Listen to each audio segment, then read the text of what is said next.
Board of Finance, May 6, 2021. We'll call this meeting to order.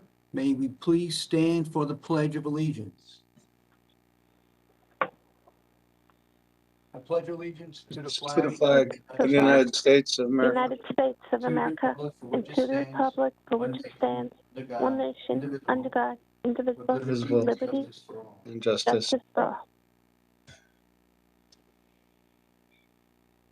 So before we begin, I just want to offer up a moment of silence for Mr. Tom Quinn, and a patriot and just a Fairfield, through and blue Fairfielder.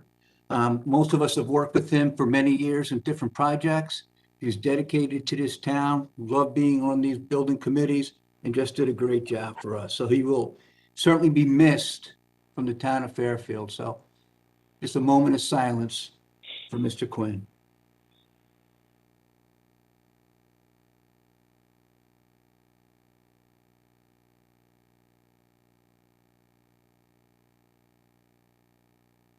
Okay, thank you.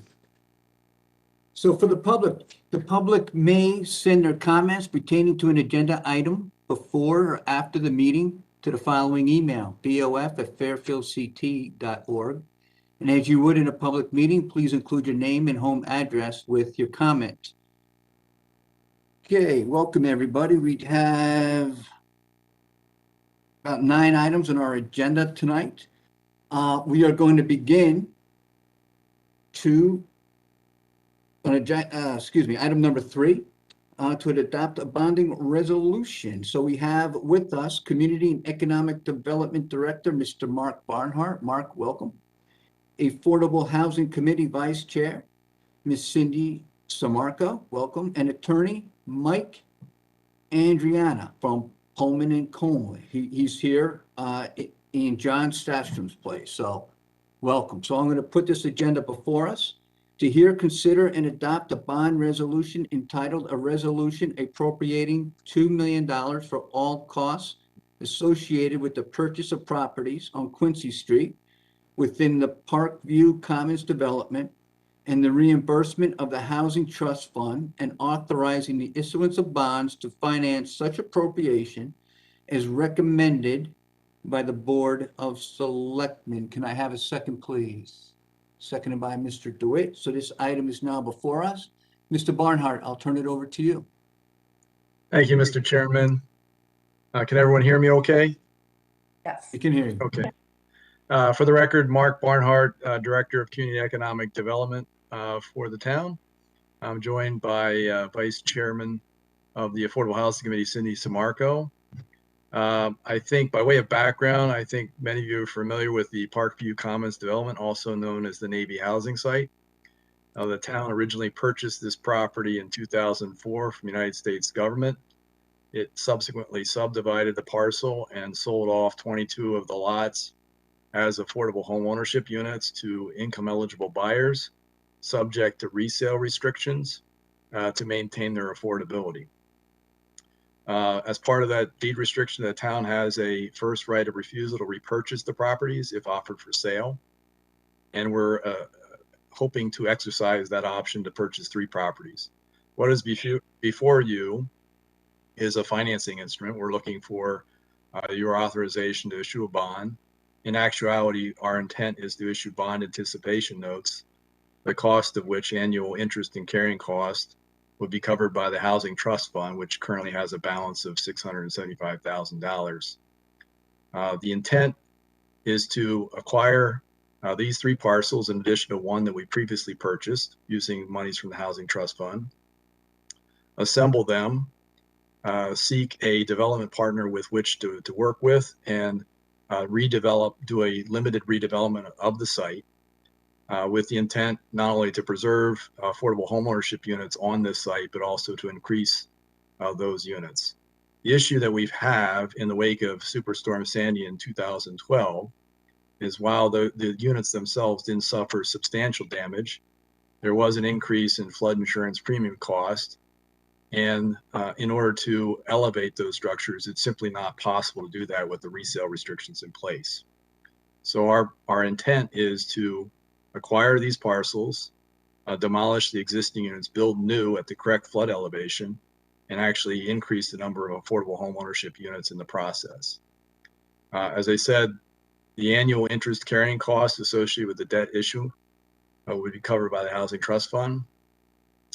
And we would intend to issue those bond anticipation notes and roll them annually, as we're allowed to do up to 3 years to allow for that redevelopment to occur. Upon the redevelopment, the proceeds from the sale of the units would then retire the note and repay the principal, and we would go from there. In the event that we're not able to either secure a development partner, secure financing, or the development doesn't go forward, our plan would be to resell the existing units as is, whereas with the same resale restrictions in place. And to the extent to which we're not able to realize the purchase price, the Housing Trust Fund would cover that shortfall. So I'll be happy to answer any questions that the board may have.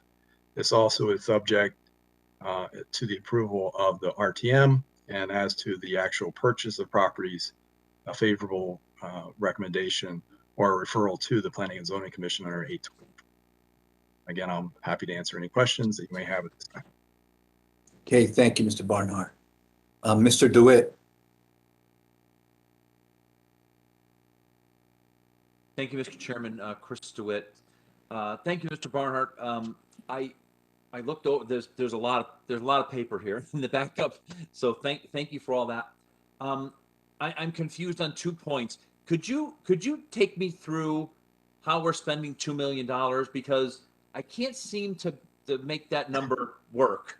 Okay, so we have an agreement subject to approval, binders of sale contracts to purchase 3 units, 362, 385, and 409 Quincy Street. Now, we previously purchased 350 Quincy Street. The intent of this debt issue would be to recapitalize the monies in the Housing Trust Fund.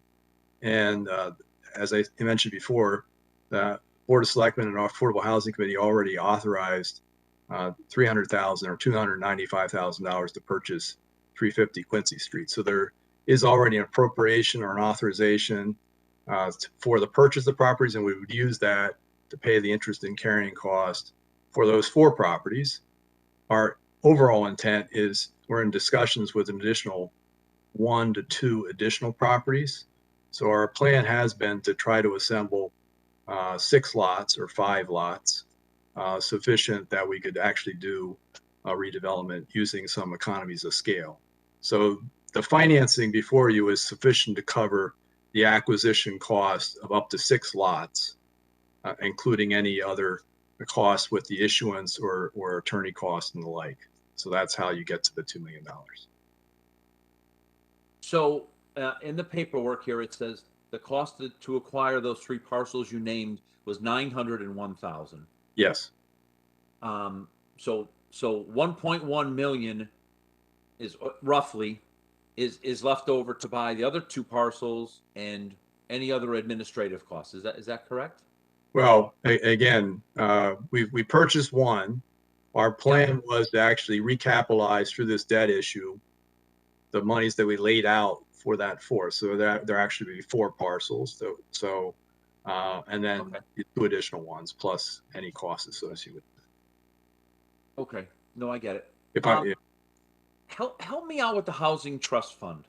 So part of these monies is going to, what's the word?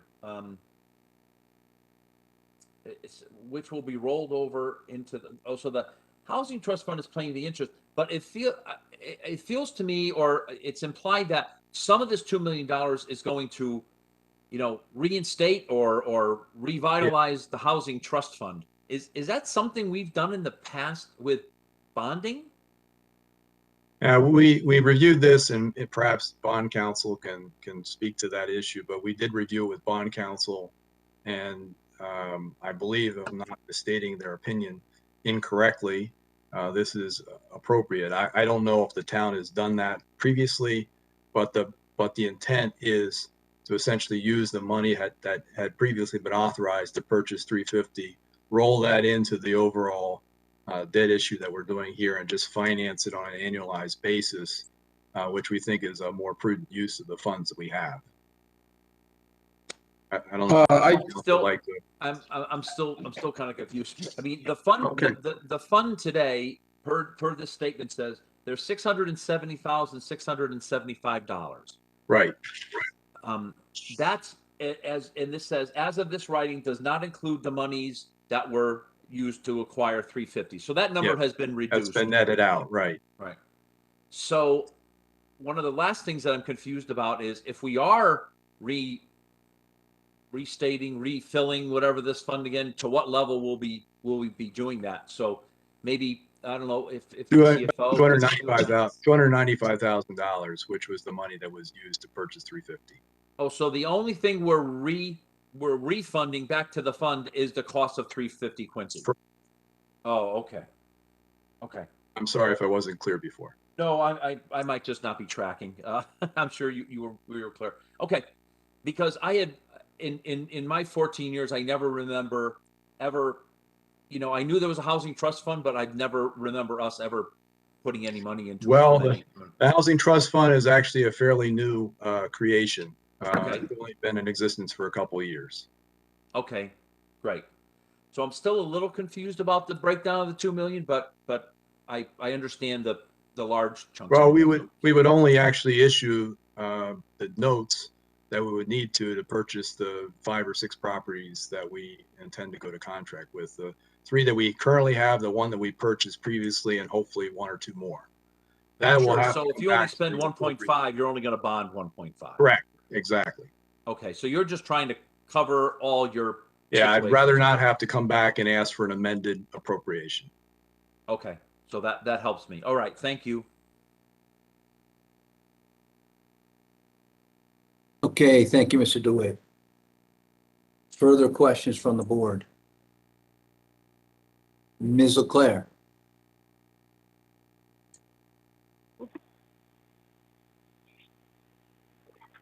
Can you hear me? Yes. Am I muted? Okay. Okay, my question is, so if we redevelop this and build more housing stock, this counts towards our affordable housing stock and towards our percentage? Yes. Absolutely. And the advantage here is that because the town intends to own the underlying property, it will be held in perpetuity. Okay. Okay. And can you give us a little history of this housing fund? Because I'm not really remembering it correctly. I remember there used to be like a budget item that we used to put aside some funds for affordable housing each year, but I don't think we've done that in a long time. Yeah, I don't know of, I don't believe that we've made any appropriation for affordable housing in my tenure. I think there might have been, individual appropriations that have come up as opportunities that presented themselves, but I don't recall a budget item. What we have now is a housing trust fund, which was created by ordinance a few years back, and we have a dedicated revenue stream that comes out of fees that were assessed by the Planning and Zoning Department on new building additions or new construction that goes into the housing trust fund for the purpose of creating affordable housing. And so it's a fairly recent development that we've had monies dedicated for that purpose. Okay. Yeah, I think, to correct myself, it was like a land acquisition fund. Oh, okay. Yeah, yes, there is land acquisition fund. Absolutely. Okay. Yeah. Okay, thank you. You're welcome. Thank you, Ms. LeClaire. Any other questions from the board? Mr. Walsh? So, Mark, I understand what you were saying. Thanks for being here in regards to everything that's in the package. But let's talk about what's not in the package, which is you're going to try to partner with a builder. Yes. We will own the parcels. And when are you going to condominiumize the property? Because that's what you and I had spoken about this offline. Yes, And you said that they would become condos that you would sell as affordable housing, correct? correct. Our intent is to retain ownership of the underlying land and ground lease it through a condominium association as part of the development. So that we would have retain, and similar to the structure that we have for Greenfield, Nordstrom Street, the sweat equity housing there. Our intent is, rather than serve as the developer ourselves, we would attempt to partner with somebody who does that for a living, for lack of a better word. And they would bring to it not only their expertise and ability to construct this efficiently as possible, but also some equity into the process. And obviously, we'd have to pay for that. Are we going to have to contribute towards the construction of the condominiums as they're being built? No, the overall plan is to secure financing through the development partner, either through other governmental sources or raising it conventionally through, typical financing. So those loans for the building costs will be in the name of the developer? Correct. Yeah, this we'll have to then negotiate a development agreement, which will need to come back before the town board for review and approval. All right. I presume that if we partner with someone and there's some type of agreement like this, there will be performance bonds on behalf of who's ever doing the construction, so that if they walk off the site and don't pay people and mechanics liens are filed, those mechanics liens would be against us as the owner of the property, correct? Yeah, So we would have some risk in that process. Yes, we would try to mitigate that risk, obviously, through performance bonds. All right, so just make sure when we get that, I guess, that's all in the agreement about, performance bonds, things like that. Yep. Other than that, I don't really have any questions. Thank you very much. Thank you. Thank you, Mr. Walsh. Any further questions? Okay, seeing none. Up, Mr. Mary. Clare.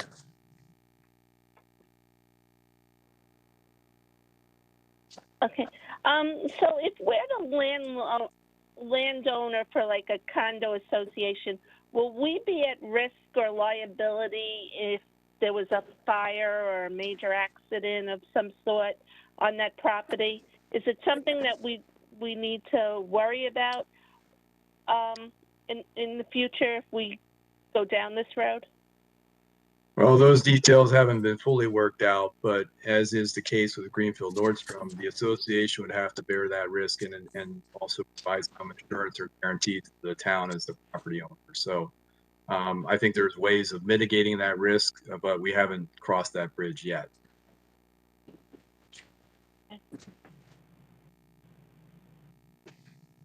Anything else? Mr. Walsh? Just following up on that, Mr. Barnhart. So like any association, the association's in charge of the condominium. So Yeah. they're responsible for getting insurance for both the buildings, for liability slip and falls, or any other type of insurance on that. And that's a common charge to the people that would be purchasing it, correct? Yes. Okay, thanks. Thank you, Mr. Can I Walsh. just ask you one more question? I wasn't very Barnhart? clear in my response. Thank you for clarifying.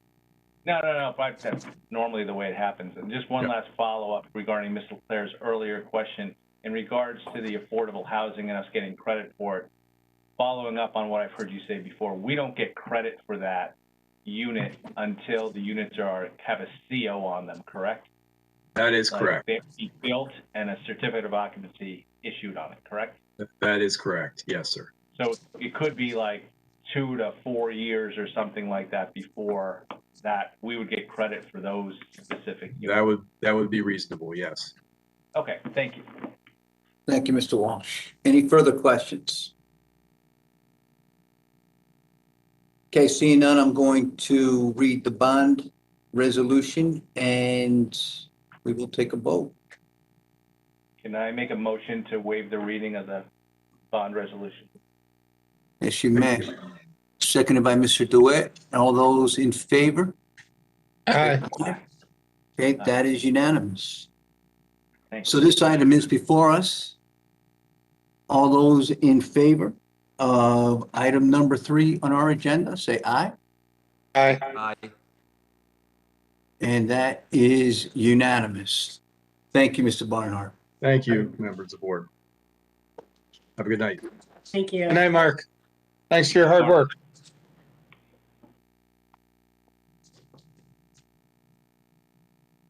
Okay, this takes us to item number 4, to consider and set the mill rate for the fiscal year beginning July 1, 2021, and ending June 30, 2022.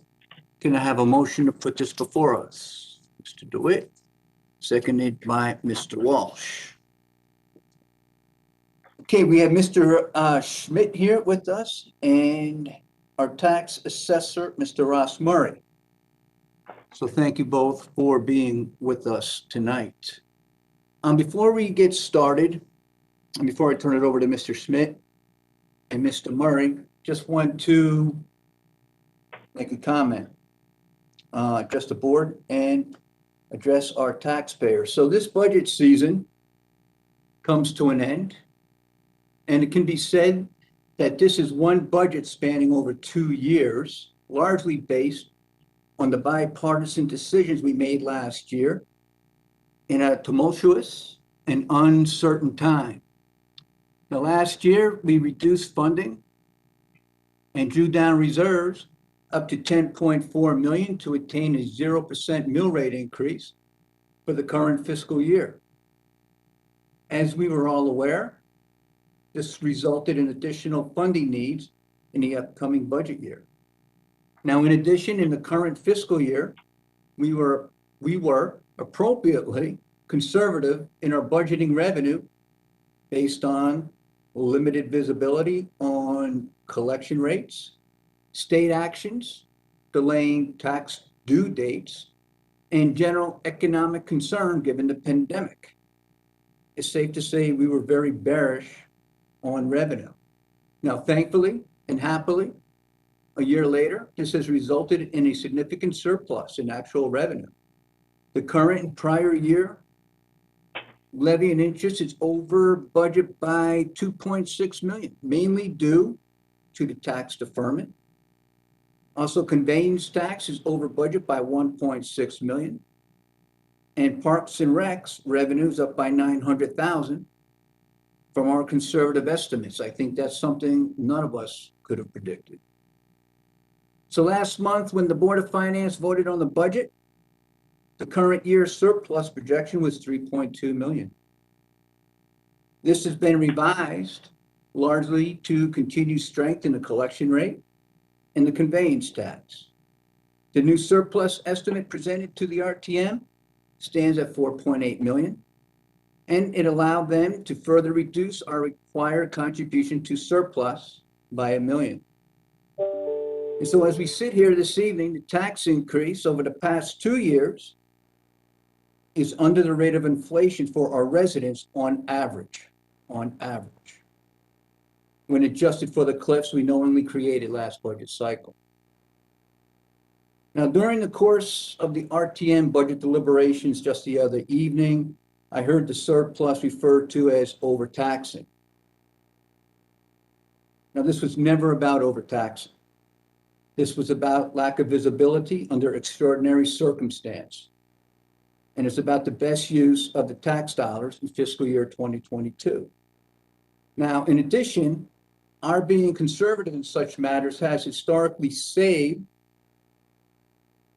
the taxpayers' money, has preserved our credit rating, allowed us to deal with unforeseen circumstances, and utilized the fund balance to address issues such as this fill pile environmental debacle that occurred in the previous administration, which I know no one on this board is happy about.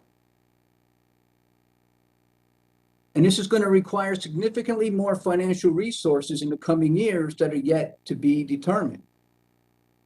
Now, it's unfortunate we need to spend what will end up being millions of tax dollars due to alleged criminal activity and alleged corruption But this will continue to be a burden on the taxpayer for years to come. And our continuing challenge will be how to best pay for it. Now, further, for many years now, we have had surpluses which have either been allowed to increase our fund balance, as requested by credit advisors, or had to be used for other reasons. Now, as in the past, we will decide as a board in the months to come how to best utilize any surplus in the best interest of the taxpayer. So I would like to once again thank my colleagues for their tireless efforts, dedication, patience, diligence on behalf of the taxpayers. And while no budget is perfect, I think we have done our best to maintain our town operations, fund long-term liabilities, protect the taxpayers, and position the town for the future.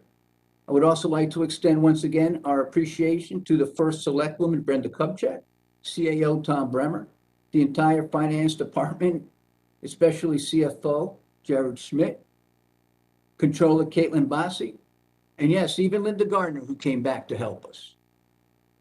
I want to thank the department heads, the Education Central Administration, especially Mr. Cumming and Ms. Doreen Munsell, the Board of Education Administration, all of them, for their tireless efforts on our behalf. Now, up to now, the Board of Finance total adjustments have thus been a 2.3 reduction to the original budget from the first Selectwoman.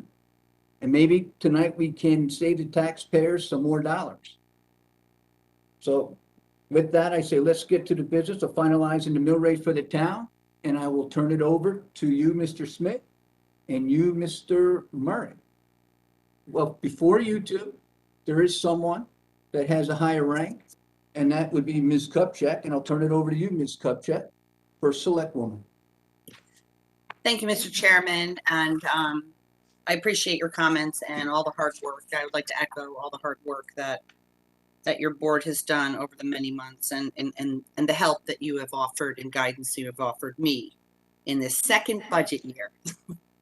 I just wanted to report to the Board of Finance that as of Tuesday night, the Board of Assessment Appeals finished making their decisions on the tax appeals that they've received. As you remember, we extended and gave them till May 15th because of the volume and the amount of work that they had.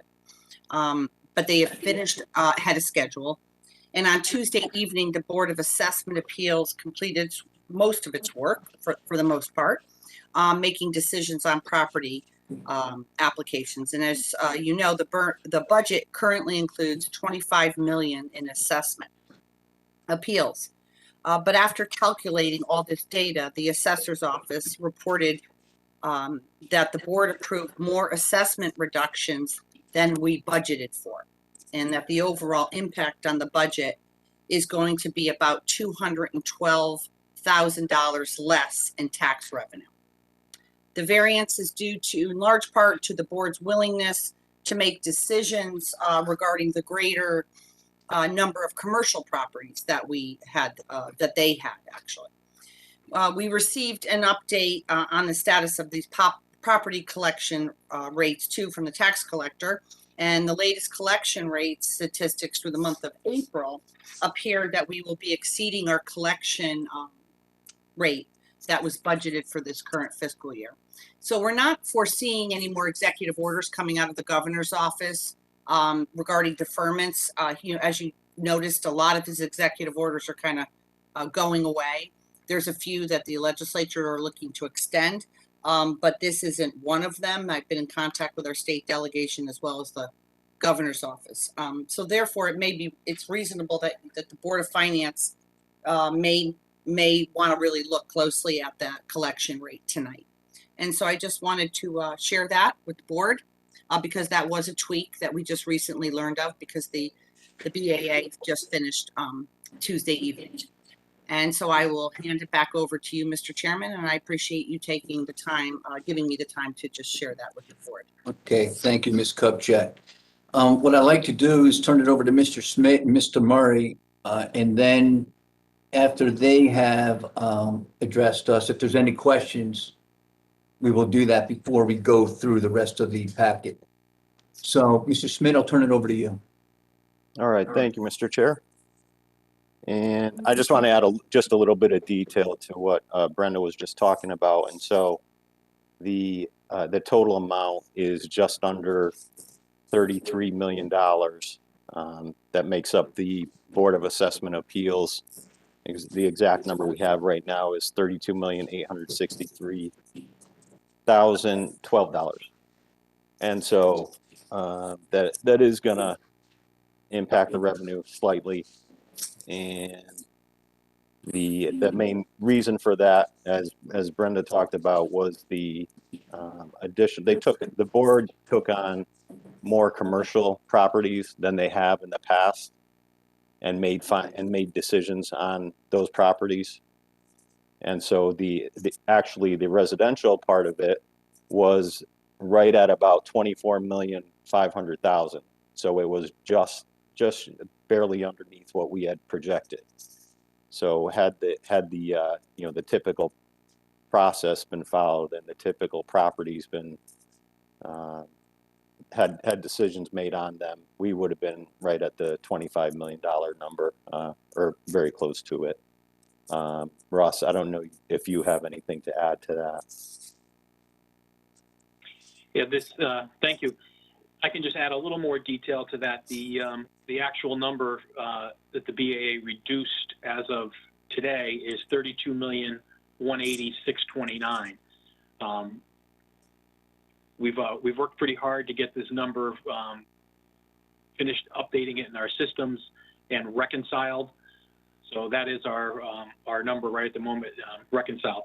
The BAA, as First Selectman Kupchak mentioned, still has a little bit of work to do, and that work is they do have a handful of accounts that they are reconsidering the decisions on, but it amounts to about 6 accounts that I'm aware of at this moment, and they're actually doing that as we speak. And the total reduction to the commercial was about $6.8 million. The board does have the option to not hear commercial properties over $1 million, but they made that decision at their organizational meeting in December to hear them, so they went forward with that and did reduce quite a few accounts and hopefully stop those accounts from appealing to Superior Court.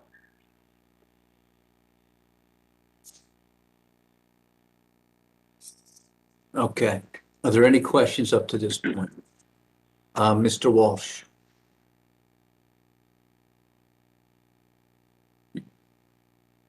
Good evening, Mr. Murray. Thank you for being here. So, as the board traditionally, I guess by statute, anything above $1 million on commercial, you can just have go directly to Superior. As the boards in the past that you know of, I know you haven't been here during those, always referred the $1 million plus commercial properties off to Superior Court? I don't know the exact answer to that. Since I've been here, they've been hearing the commercial, but of course it's not a reval year, so the volume is much less. I don't believe in the past revals that they did. All right. So if you look at the $6.8 million, which I guess comes as a little bit of a surprise, it's not like we were not going to have those revaluations. Some of that, or a good portion of that, might have just happened at court, and we would have paid legal fees on, correct? That's correct. So they decided to hear them, deliberate them, do a deliberative process, and work through them, which in a way may save the town money, number one, and number two, since we're dealing with it tonight, we can properly plan our taxation as opposed to being surprised and having a reduction in our taxes either during this year, coming year, or the following year, even because some of these appeals take the next couple of years, correct? That's absolutely correct. The appeal process could take up to 2 years or more. And when that happens, we don't all of a sudden now we just lose the tax revenue that we thought we might be getting because we've assessed it at a certain amount, and now either through a negotiation with our attorneys and their attorneys or them directly, they get reduced, and then we just lose the tax revenue, and we kind of get surprised by that as a town and have to make that up kind of somehow. Yeah, most cases are, you reach a stipulated judgment prior to them going to trial, so it's, Yeah. Yeah. not very common that they go to trial. And in the stipulated judgments, the amount that we would owe back to the appellant is typically netted against current taxes. Great. Okay. So, like I said, I guess there's, you know, while this is a surprise to us, I guess a little bit tonight, there are some silver linings to this cloud in that we're dealing with it now. We're going to have less legal fees on those matters that they were able to come to agreement on. Not that the owner can't appeal those even more, I guess, but at least, you know, maybe the commercial owners see some relief and don't go to court. And also we get to properly plan on the taxation for that this evening, I guess. So, okay, thank you. Thank you. Thank you, Mr. Walsh. Any questions on this matter before we go to the packet? Mr. Testani. Thanks, Mr. Chair. Hey, Ross, just a quick question. You mentioned there's a few outstanding, just for the sake of clarity, help me to understand, what do you consider to be outstanding, and would you have a rough ballpark of a dollar amount? I'm sorry, what the board has outstanding that they're still acting on? Yes. Okay, the board has acted on every appeal that was brought before them. What they're still doing is, there are some appeals that were decided on that they're reconsidering their decision. And that could either be a reduction where it was denied or something that was granted that they now have changed their opinion on. There's only about 6 of those that I'm aware of, and they're hoping to get through those 6 tonight. Okay, great. Thank you so much. Appreciate it. Okay, thank you, Mr. Testani. Any further questions on this topic before we go to the packet? Okay, I'm seeing none. Mr. Murray, if you could, just please stay with us until we vote on the mill rate in case something comes up, okay? Thank you. Brown, can I just ask Mr. Murray one more question? So See, that's there will exactly just why, be Mr. Murray. Yes, that's right. Don't go anywhere. There might be questions throughout. Thank you, Mr. Walsh. Go ahead. So, Mr. Murray, we don't know right now. There'll be some exposure on some people who file appeals. And we won't know that because they have, what, 60 days from the time that they receive their... Right, they have 60 days from the date of the notice letter that I sent out. Okay. So they actually started doing deliberations back on March 5th. So, you know, some of those have actually expired already, but they'll, you know, they've had deliberations for the past 2.5 months. All right. So at some point in time in the future, you'd be able to give an update to our board on like what the potential exposure is once you know how many appeals you have and things like that. Yeah, I should know the number of appeals, you know, probably about 2 months from now. We should have the final. Okay. All right. Great. Thank you. Thank you, Mr. Walsh. Okay, Mr. Schmidt, if you could just take us through schedules Sure. A, B, C, D, and we'll take a look at E as well. So. Yep. Okay. Okay, so I'm actually gonna skip over. A is kind of a summary of B, and so the one that you're used to seeing is B, which is you know, what we consider to be page 3 of the budget book, updated to include the changes that the RTM made, as well as this change in the Board of Appeals, Board of Assessment Appeals. So, and the key thing to look at. So if you're looking at Schedule B, you'll see what the impact of that, the change in the BAA is on the mill rate at the bottom. What came out of the RTM was 0.02700 even, so it was a 27 mill rate even, and the result of this and the impact of the additional BAA reductions, brings it to 27.02.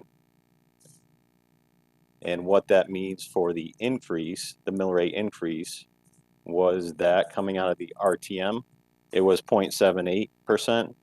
And you see there on the bottom right, it's 0.86% now. Okay, are there any questions on page, well, what we refer to as page 3, but it's Schedule B? Mr. Walsh? Just to confirm, so the night of the RTM, when none of this information was known about the assessment appeals, it was supposed to be a 0.76 increase? 0.78. 0.78, and now Yep. it's a 0.86 that we're starting at right now tonight. Correct. Because of, okay, Yep. great. All right. All right. Yep. And just, you're welcome.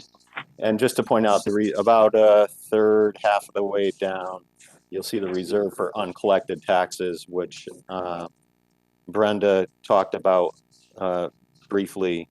That hasn't changed. The amount there, the percentage there is still 98.56. That didn't change from what happened in the RTM. Actually, I take that back. What came out of the RTM was 9857. This is 9856. All right.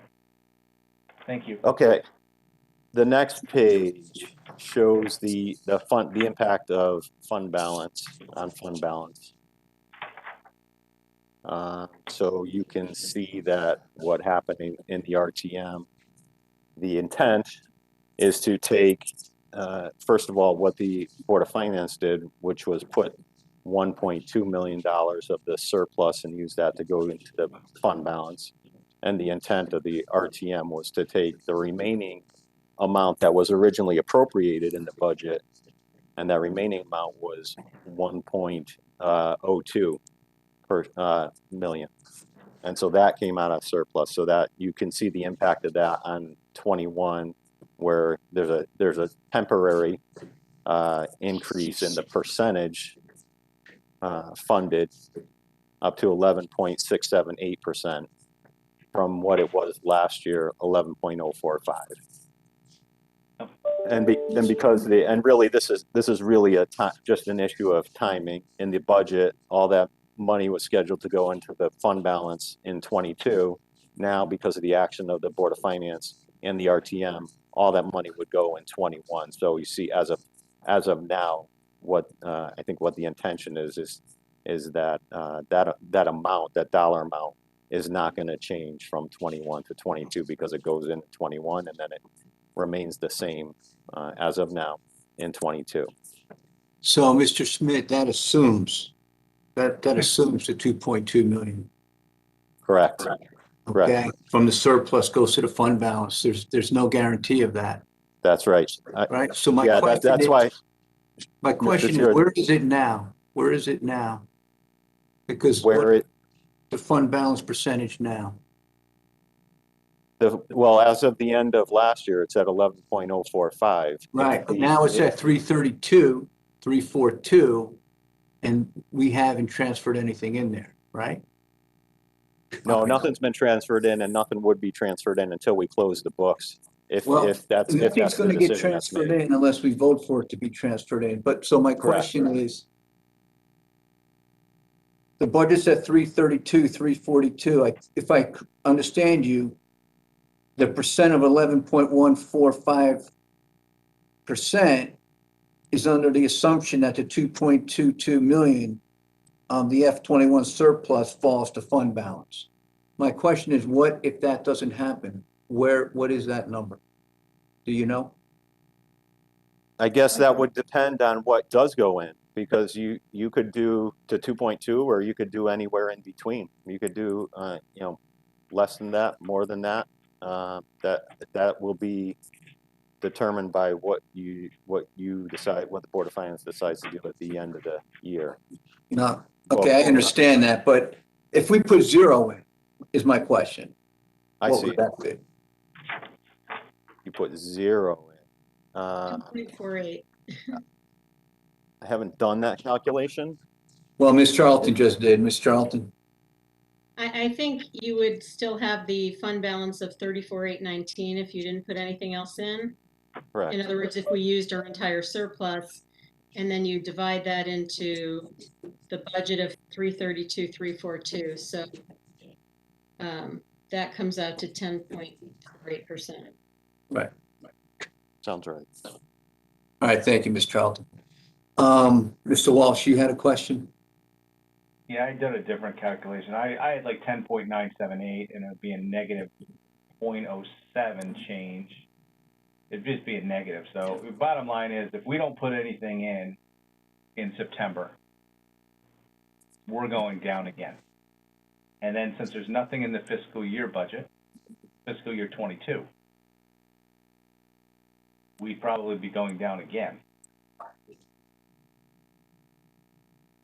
So that would make 3 straight years of negative numbers in the fund balance. So we're going to have to consider this come September, because right now there's no money in the fund balance for fiscal year 22 budget. Zero, zilch. So, you know, we're going to have to think about it. And I know the fund balance committee is going to be getting together more to set, you know, some ranges and, you know, some other things. I mean, I've got some other ideas.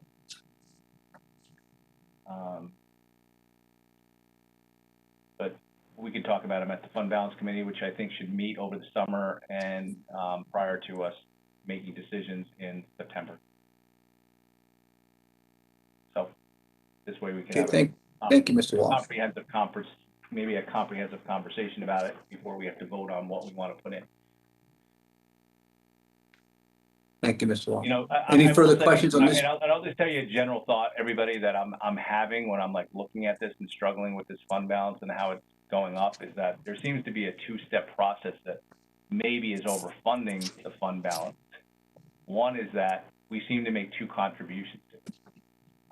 So we take the surplus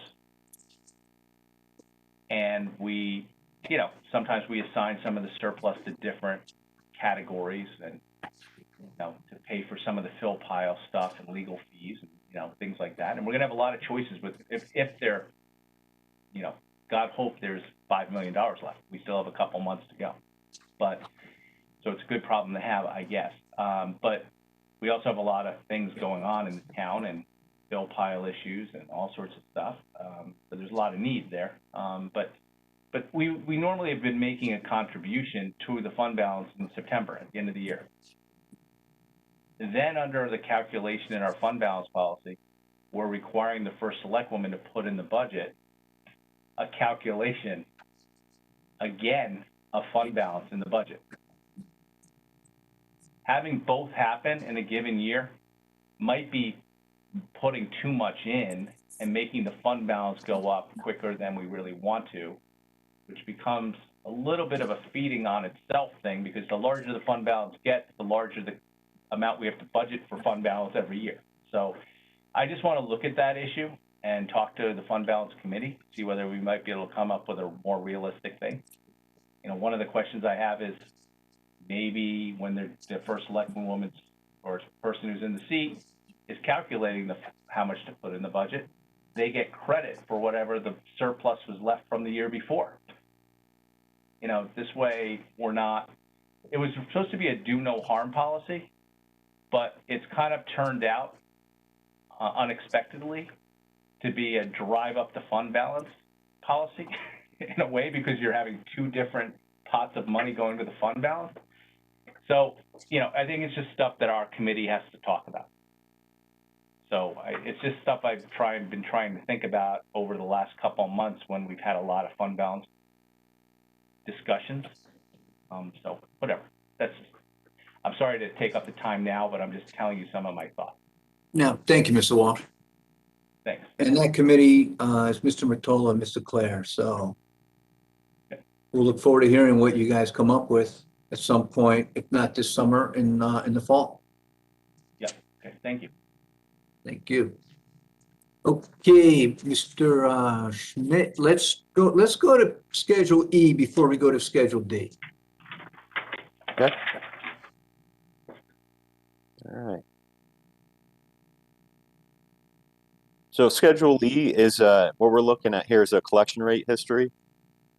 And so we went back over 5 years to show not only what actually happened, which we talk about often, how much the what the collection rate actually was, but also to show the budgeted amount. And you can see there the 5-year average of the budgeted amount was 98.68%, and the actual was 98.66%, and with a very slight variation between the two. So I'd like you to confirm something for me, please. In 2020, it's 98.12 because of tax deferment, correct? That's right. Yes, Okay, that's an outlier. And then in this current budget year, we are trending towards 98.8, I believe. Dave K., you want to weigh in on that?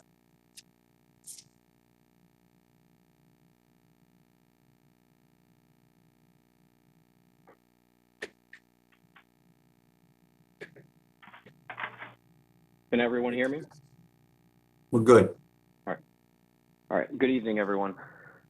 Yes, so as Jared was saying, so the good news is that there was no deferment for this current tax installment that became due on April 1st. When the previous deferment ended, we were actually in good shape. We were a little bit favorable.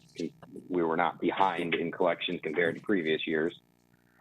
So right now, at the end of April, we are at about 96.97% of the collectible, which is the exact same rate that we were at 2 years ago in a non-pandemic year.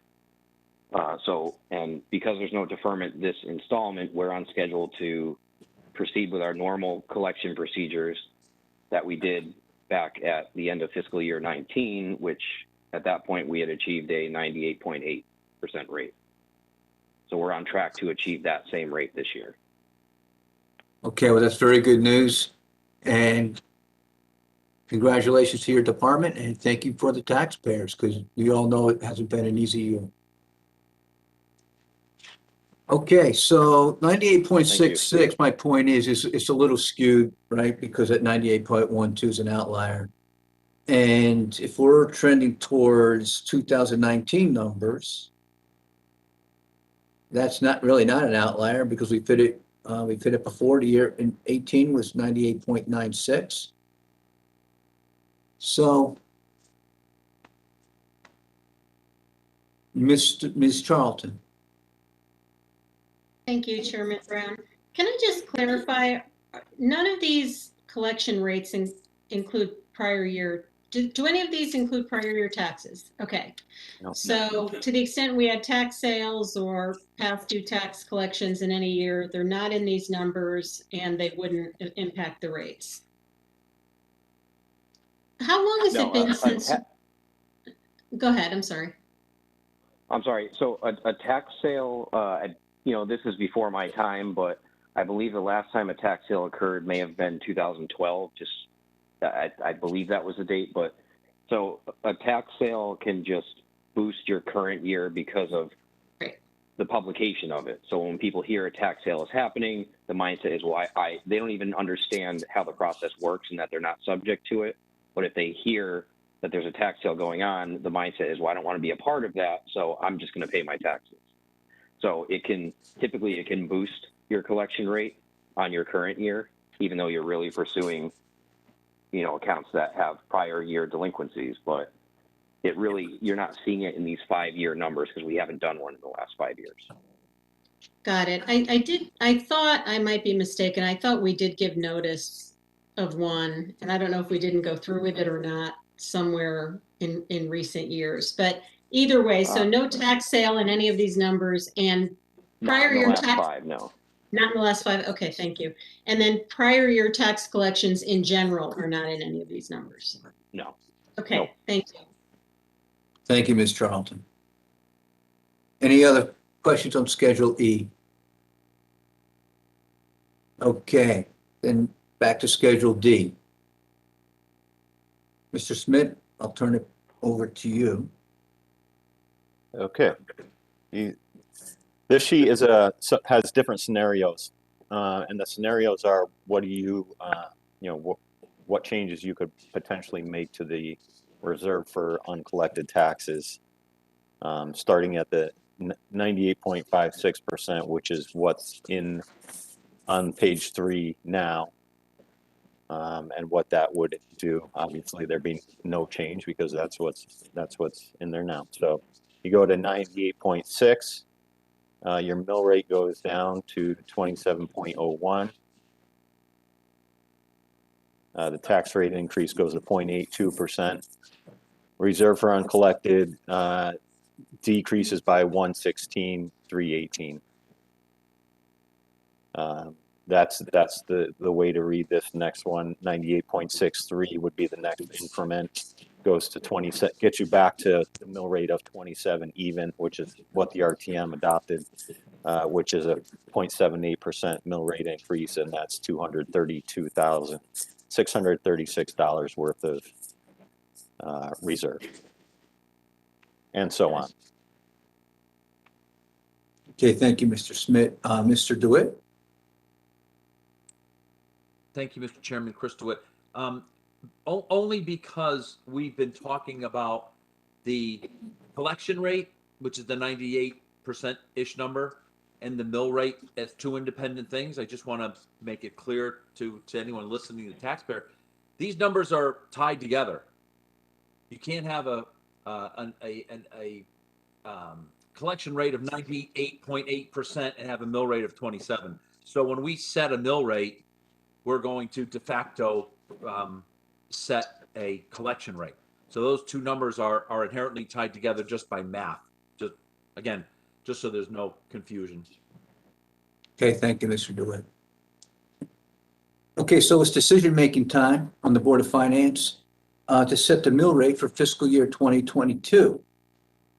Now, I could put out a suggestion, or I can turn it over to the board to see if anyone has a suggestion.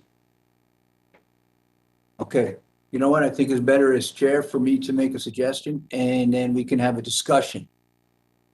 So my suggestion is to have the fiscal year 2022 mill rate at 0.71%, which would be at a 98.71 tax collection rate.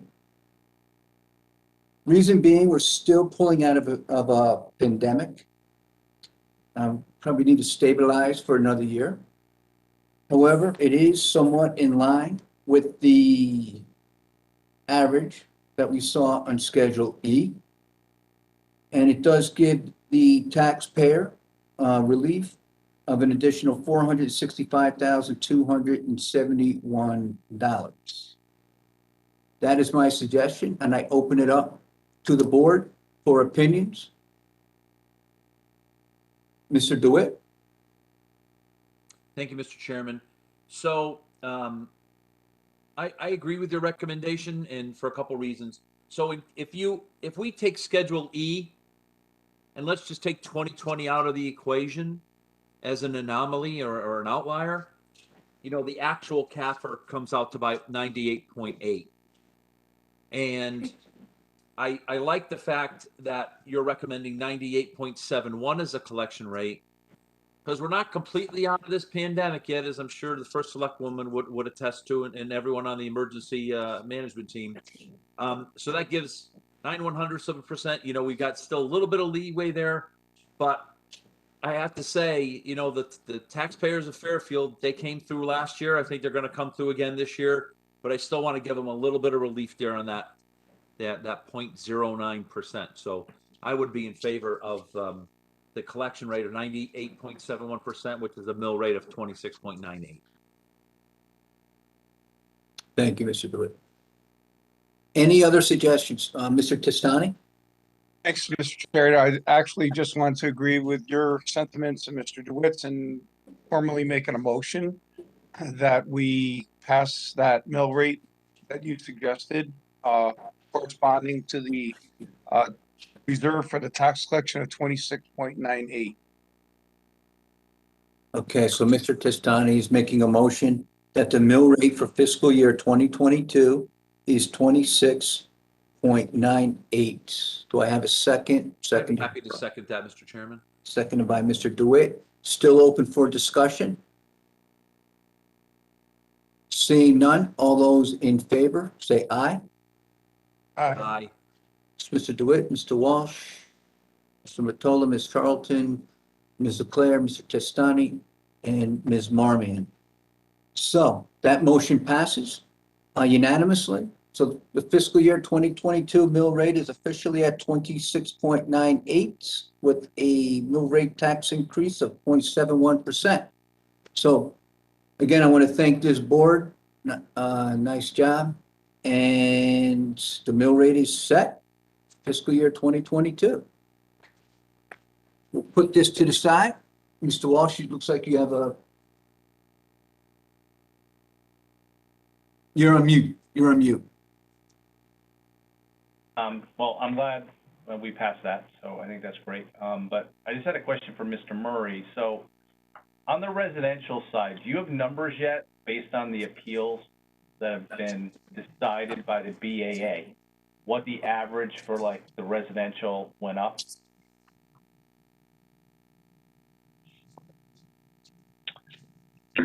I don't have it finished yet. I have you may be familiar with the pre-BAA report that shows last year's grand list, this year's grand list, and has the pie chart.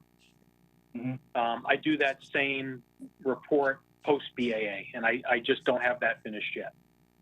All right, so maybe at a future meeting, after you've had a chance to tabulate all, I mean, I know it was just completed Tuesday night, so I'm not trying to press you for the information. I'm sure it's been a busy time in your office.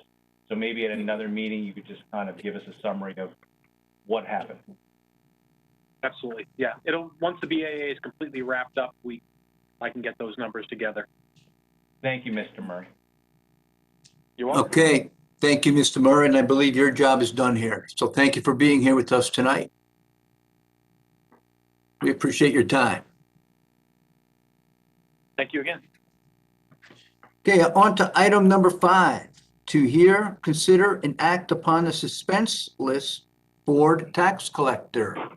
Can I have a motion to put this before us, please, Mr. Mottola, seconded by Mr. DeWitt. So this item is now before us. Mr. Dave Kay, I'll turn it over to you. Good evening once again. So in accordance with 12-165 of the Connecticut General Statutes, I am requesting to you, the Board of Finance, to approve the transfer of tax accounts amounting in a total of $109,465.74 to the suspense tax book. As you know, in previous years, my office has diligently researched these accounts, have exhausted all efforts in attempts to collect them. Motor vehicle taxes, it's taxes that are several years old, so they have gone past the time period where we anticipate someone trying to re-register a vehicle. It's way beyond that point, as well as individuals that have passed away. So obviously we're not going to collect on those, as well as personal property taxes. So businesses where either ourselves have researched it or we've had the state marshal go to these businesses and, we discover they're either out of business, they've left town. So it's become uncollectible and we've exhausted all efforts. But as I remind every year, even though we are deeming these, we don't anticipate collecting these, they are still collectible for a period of 15 years. All right, thank you. Any questions on this item from the board?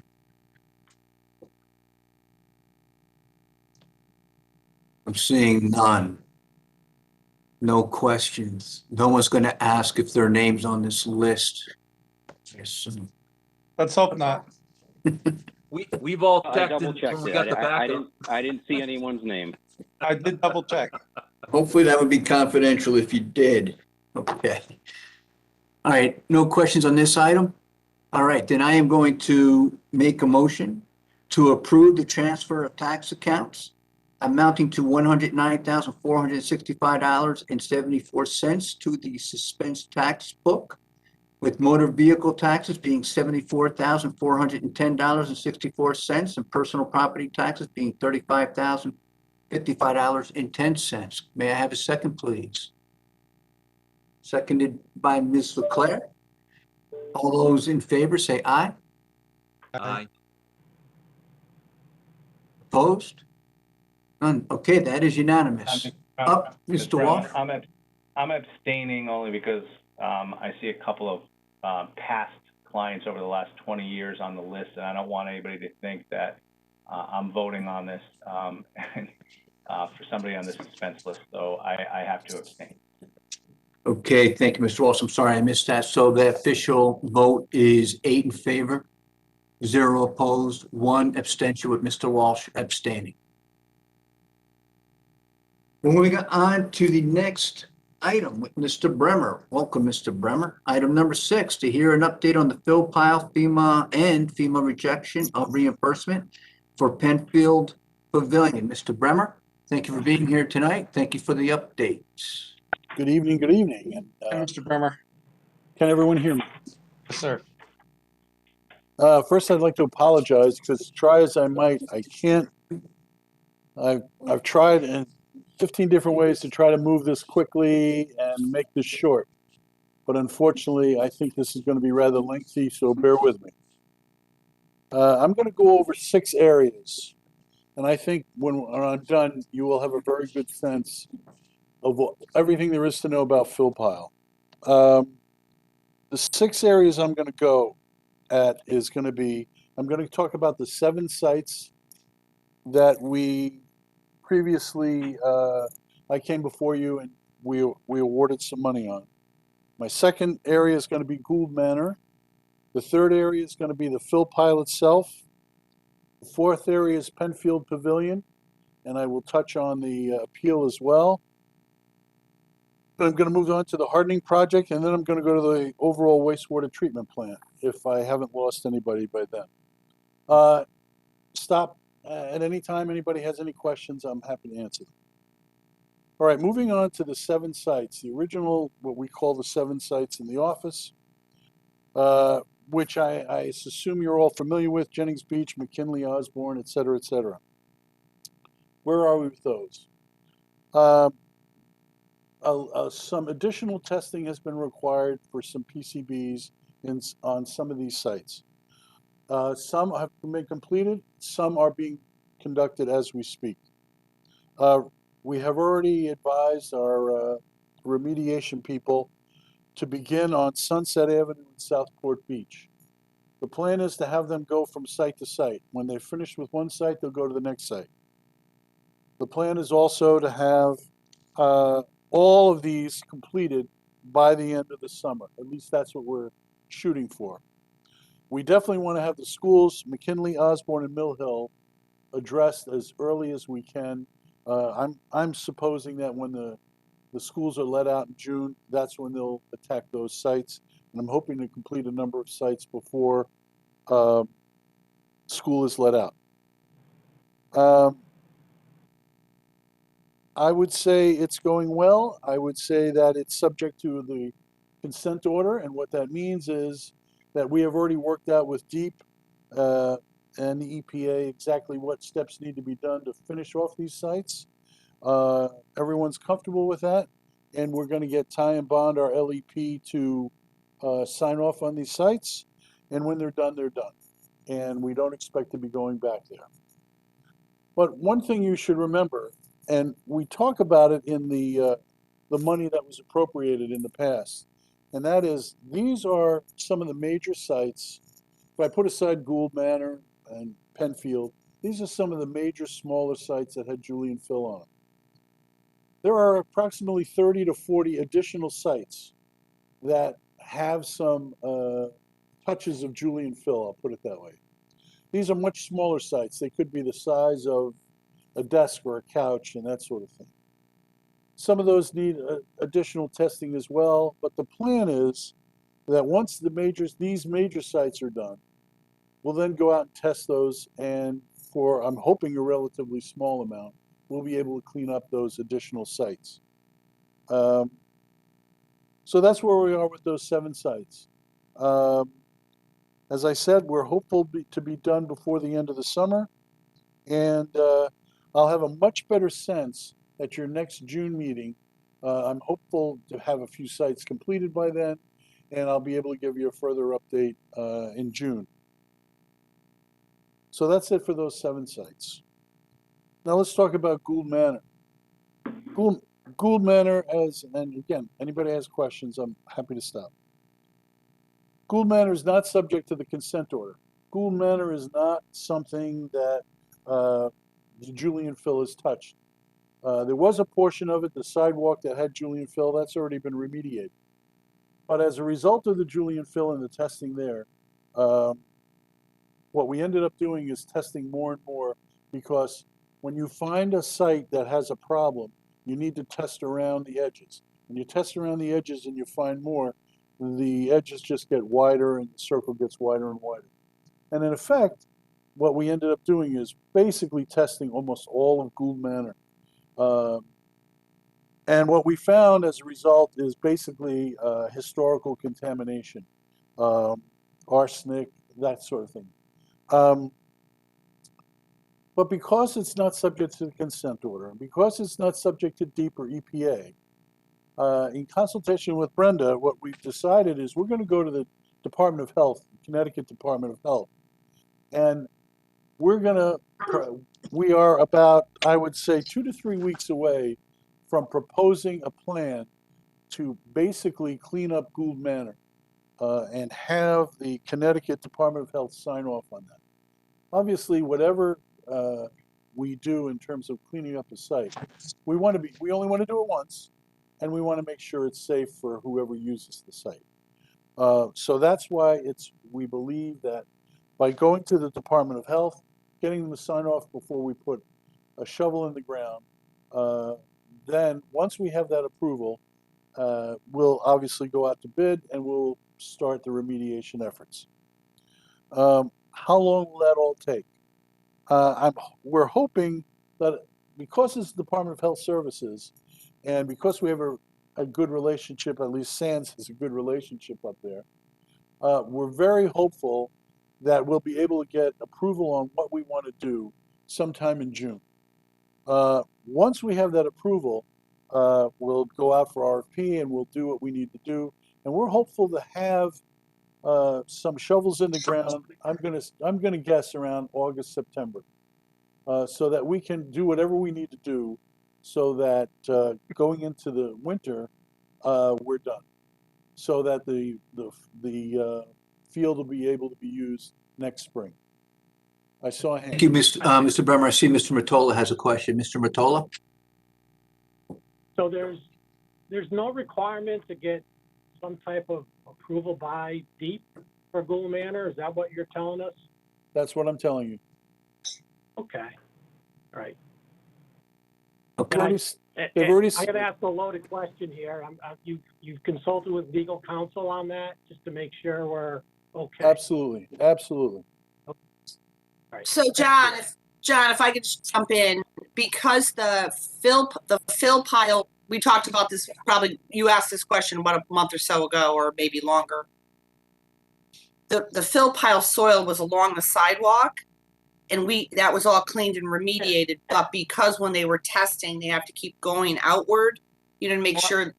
And then they picked up the historical arsenics. So arsenic is not something that's regulated under DEEP or EPA, but it is regulated under the Department of Public Health. So the whole entire site has been graphed and tested, literally. We have a map with all the dots on it. So we know exactly what's going on there. Now it's just a matter of pulling together a plan and having Department of Public Health sign off on it. All right. Thank you. No problem. Okay, so that's Gould Manor. I'm going to move on to the fill pile. The fill pile has, as you know, has had 2 rounds of testing, and the testing is pretty much done. As far as our LEP is concerned, he doesn't need any more testing. And what I learned is there's two issues with the fill pile. One is the water side and one is the dirt side. Because of the way the fill pile is and the berm was constructed, there's leaching from the field into the water. So not only did they have to test the dirt, the fill pile itself, they also had to go out into the marshes and test that as well. Where are we with that? We have a very good LEP, and his plan now is we're probably 2 to 3 weeks away from finishing the plan, which he is then going to use and to begin the negotiations with DEEP and the EPA on both the water side and the dirt side. As far as the water side is concerned, according to him and according to what he's seen, he's going to argue that we don't need to do anything on the water side. Strange as it sounds, because there's a lot of water in a lot of these areas, there's a lot of flushing going on. So when you go to test, there's really very little there that is seen at the site of the different wells and stuff like that. So he's going in to argue that. He thinks there's going to be some pushback, and what I've learned is this is going to be a negotiation. It's going to be a negotiation on the dirt side and the water side. And depending upon who you get and how you approach them is very determinative of what we're looking at in terms of remediation and cost. As far as the dirt side is concerned, he's convinced that from what he's found, we're going to have to cap the site. And what does that mean, we're going to have to cap the site? What I thought it meant was you throw some dirt down, maybe you put some asphalt on it, and you're done. That's not really the case. What it is you're basically arguing to put a bunch of dirt on top of the fill pile. 2 feet, 1.5 foot, and then 6 inches of a topsoil on which you can throw grass and that sort of thing. Now, again, it's a negotiation. So if they feel you need to do more, it could be up to as much as 4 feet. So as you can imagine, the cost, it's a 6-acre site. So the cost gets very extreme when we start talking about that much material. We're hopeful, at this stage, we're hopeful to submit a plan by the end of May, early part of June, and begin the negotiations. Now, one thing I have learned in all my meetings on all these different sites, and I always, Brenda's sick of me saying this, but I'll just say it again for everybody else. We think in terms of months. Environmentalists think in terms of years. When I say to them, look, we got to push it, I want to get going, we got to start addressing these sites. They said, well, the people that they're going before on the DEEP and EPA side, he said, you have to understand, if we file the plan on a Monday and we never call them, we will never hear from them. And then he goes, well, but you have to also understand that if I call them and say, we got to have an answer, they'll give you an answer, but it's not going to be the answer you want. So I said, oh, so you're telling me if you go in and you file the plan, you never call them, what, we got to wait a year? And he looks at me and he goes, no, you're going to be waiting about 4 or 5 years. So I was like, holy moly. But anyway, he understands, because I've made him understand that we want to get this done. We want to see some movement. We got to start approaching this as something that we need to address and get over with. And he's fully aware, and I believe that he'll be able to walk that fine line. One other thing. When we cap the site, I asked him, okay, what does that mean? We cap the site, we throw some grass seed out, and we're done? And he goes, no. We're going to have wells in the site. And the wells, there will be wells in the site, and every quarter, we have to go out and monitor the wells. We have to take data, we have to collect the data, and we have to submit it to DEEP on a quarterly basis. For how long? As he said, forever. So I said, so forever, I have to have somebody go out there and do these test samples every quarter. He said, well, after a couple of years, you make a motion, and they'll move it down to 6 months, and then maybe once a year, assuming all the data that you collect is good, but it's forever. So somewhere in our budget thinking process, we're going to have to put money aside to do this forever. Isn't that wonderful? Okay. Any guesstimates how much, Tom? Excuse me to interrupt you. How much for that kind of maintenance? Yeah. I'm told it's around 100,000, 150,000 Per year. per year. Thank you. But again, I'll have much better numbers at a later time. Okay, so that's the fill pile. I would say based on his analysis to date, he is more positive than I thought he would be. There are some PCBs that were found, but a lot of them are 40 feet down. So that tells him that a lot of things that were dumped there were prior to 1972. And PCBs, they could be dumped anywhere prior to 1972 because there was no law against them. But again, this is going to be a negotiation. This is going to take some time. And then we're going to have, once we have an idea what the plan is, I'll be able to come back and say, okay, here's what we need to do. And here are the kind of costs that are involved and all that kind of stuff. But I don't think that's going to be any time in very soon. Okay, so that's the fill pile. As you know, there are lawsuits pending against Julian, Osprey. We've also filed a case against the Land Rover dealership who, when they did construction, dumped some of their construction material on the site. Those cases are ongoing.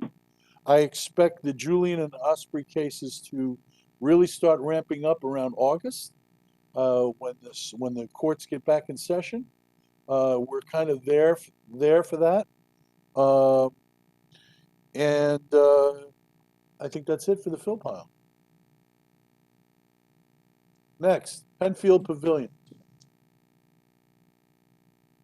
Penfield Pavilion, I think, is my biggest worry.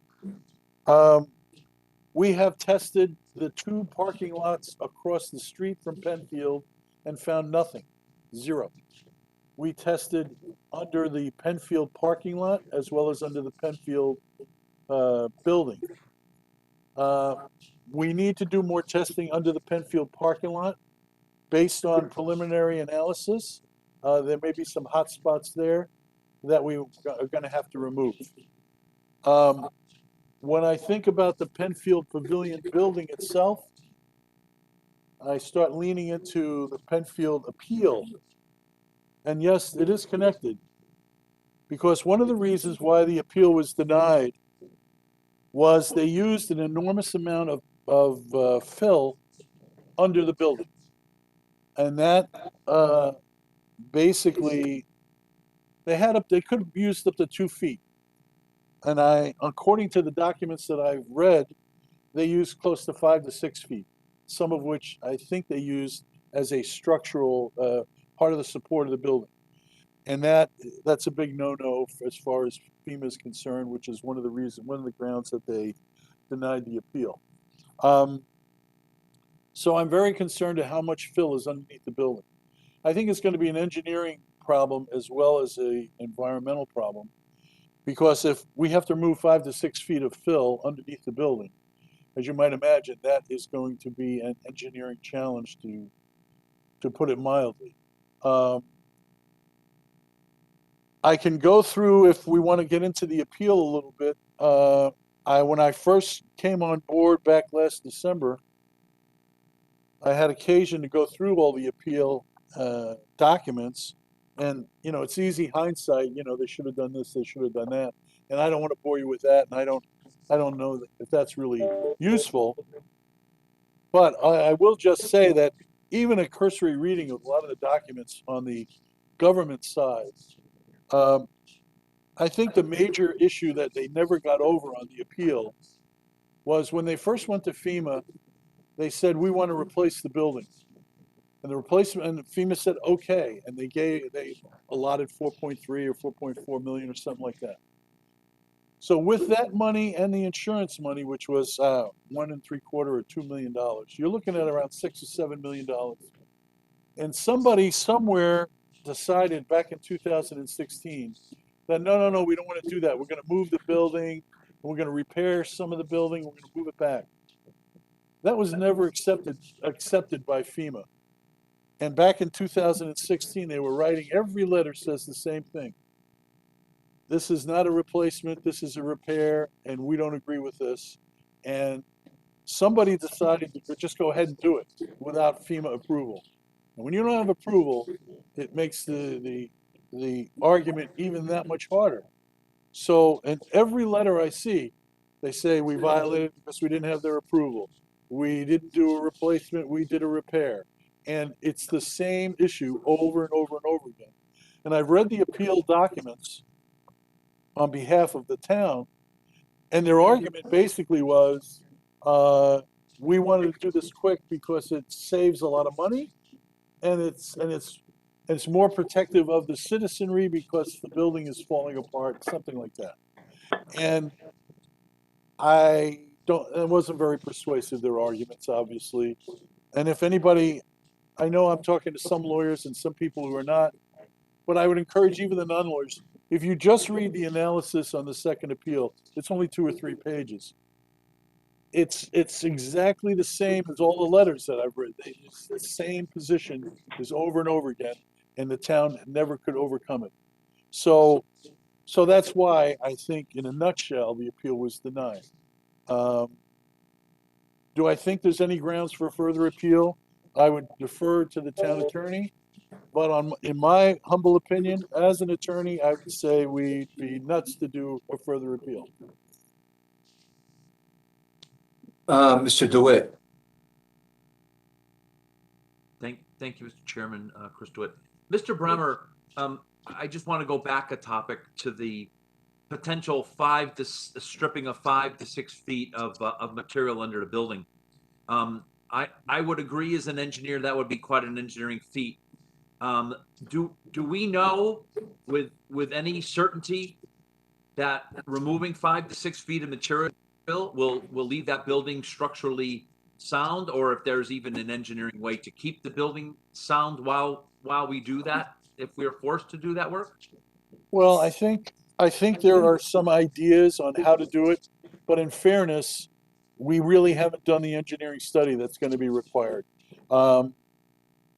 Look, I've been told maybe we move the building back to the parking lot and then we take it all out and all that kind of stuff. But these are all ideas.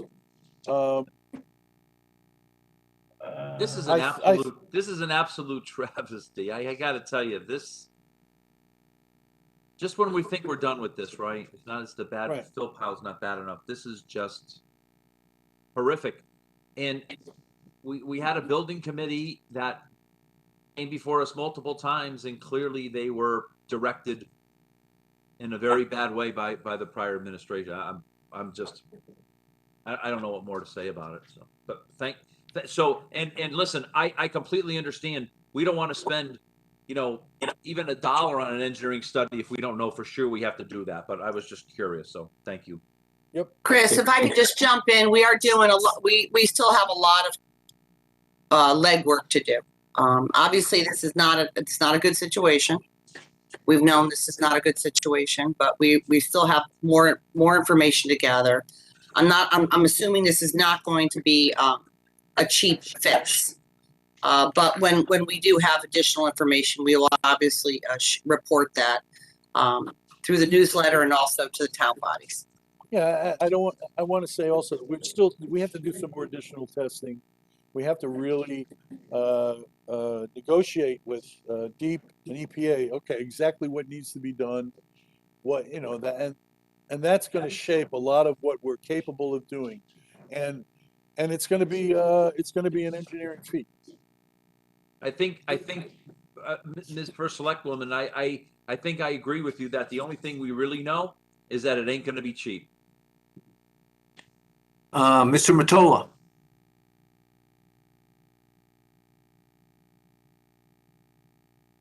Thank you. So, and I think Brenda kind of touched on this a little bit. So Mr. Bremer, I don't know if you said this, and with all this information over the last 20 minutes and over the last several months, are we certain that the material under Penfield Pavilion is contaminated? Or there still has to be more tests? Is that what you're saying? If you remember, John, back when I gave a pretty thorough update on this, Yeah. Tom, this was a while back. So Time Bond did testing under the pavilion, right? And yes, there's contamination there, but they felt when they put that, there's like a fence around the bottom, so no one can access that area. And then they did all testing like out around the perimeter of the underneath, and it was fine. So they felt it was safe enough the way it is. But there is going to, I mean, we're obviously going to be called to eventually do something. Then there's this, Mr. Bremer talked about underneath the parking lot, which they drilled pools down, and they came back with contamination now. We don't have a fix on that yet. I don't know what they're going to ask us. We're concerned that that because of the contamination, which right now is not accessible, but they have a higher standard, right? Deep and all that. So they could potentially make us take it out or make us cap it by a foot and then cap that. There's all these kind of ideas floating around, but we're not there yet. But right now, I just want to make sure that the public realize they're not in danger right now. We are doing everything we're told to make precautions, to make sure that no one's exposed. It's just the long term, right? Or down, I mean, they're going to want us to do certain things that we're going to have to do. Yeah, and I would also add to that, we also did testing of air quality and all that kind of stuff in Penfield Pavilion, and it was all negative, it was all fine. So as far as the public's concerned, I'm not concerned about access of the public to any of this. But the concern is we have to do something. We will have to do something. Is the idea then to have our environmental person come up with recommendations and present them to DEEP at some point, kind of like what you did with the fill pile? Is that the game plan? Right. We're trying to move through it, John. So the 7 sites were the most important. We kind of got delayed because of COVID. We also got delayed because Time Bond had to do another round of testing on these sites because they want to kind of make sure that they were covered on their own data. And so that's why the 7 sites were delayed, but we're kind of moving forward with those.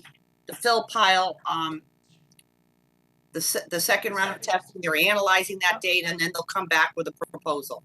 And then we're going to have to go over to Penfield and figure out, then we'll really focus our energies there. All right, that's all I needed to know. Thank you for answering those questions. Sure. All right, thank you, Mr. Mottola. Back to you, Mr. Bremer. Okay, so that's it for Penfield. Sorry, Now- Mr. sorry. Bremer. Mr. Walsh. Go ahead. Yeah, but if we're moving away from Penfield, I just wanted to ask a couple of questions.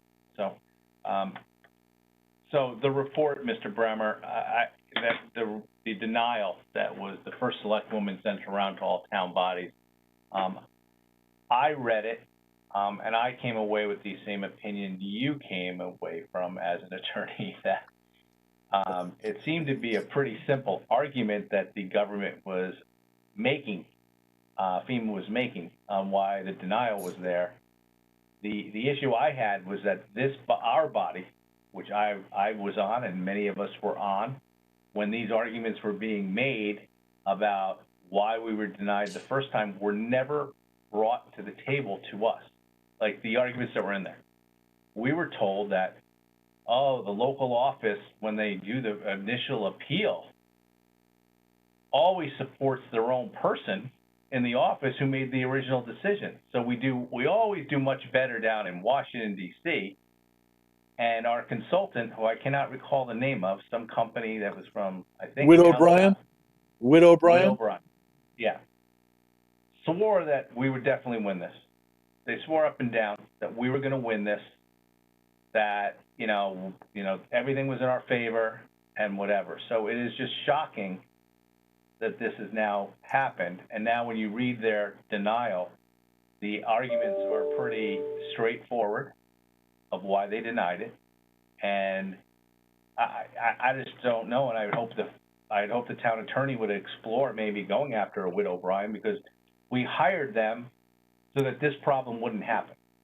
We hired them to maximize how we would get reimbursement from FEMA because of Storm Sandy. And it seems like now the opposite has happened, and we've been waiting for $4.3 million, which I think the majority of us on this board who were present then thought was like almost like money in the bank. Definitely going to happen.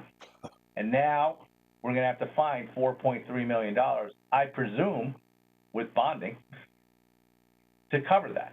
Actually, I asked Caitlin to come on, how much money do we need to make up? And we have already bonded some of it. But she said we need to, in order to be zero, we need another 3.1 million in additional bonding.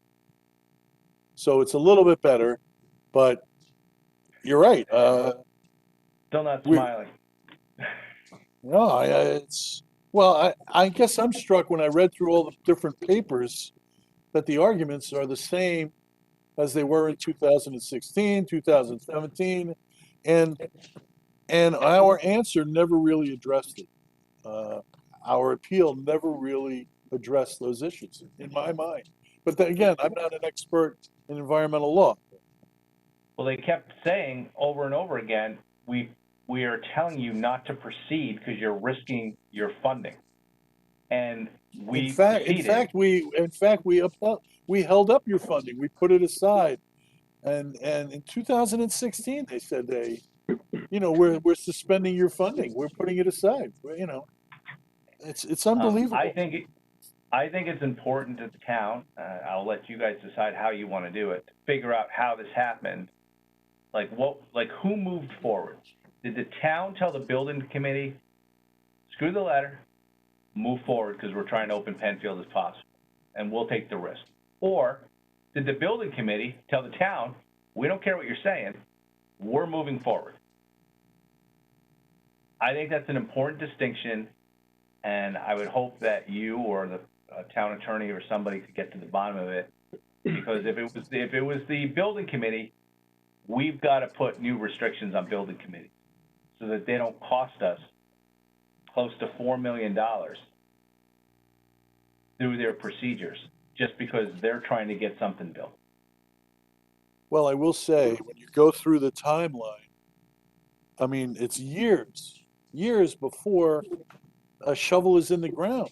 That's what none of this makes sense. So I think when they finally started, somebody made a decision saying, full speed ahead, we're going to get this done.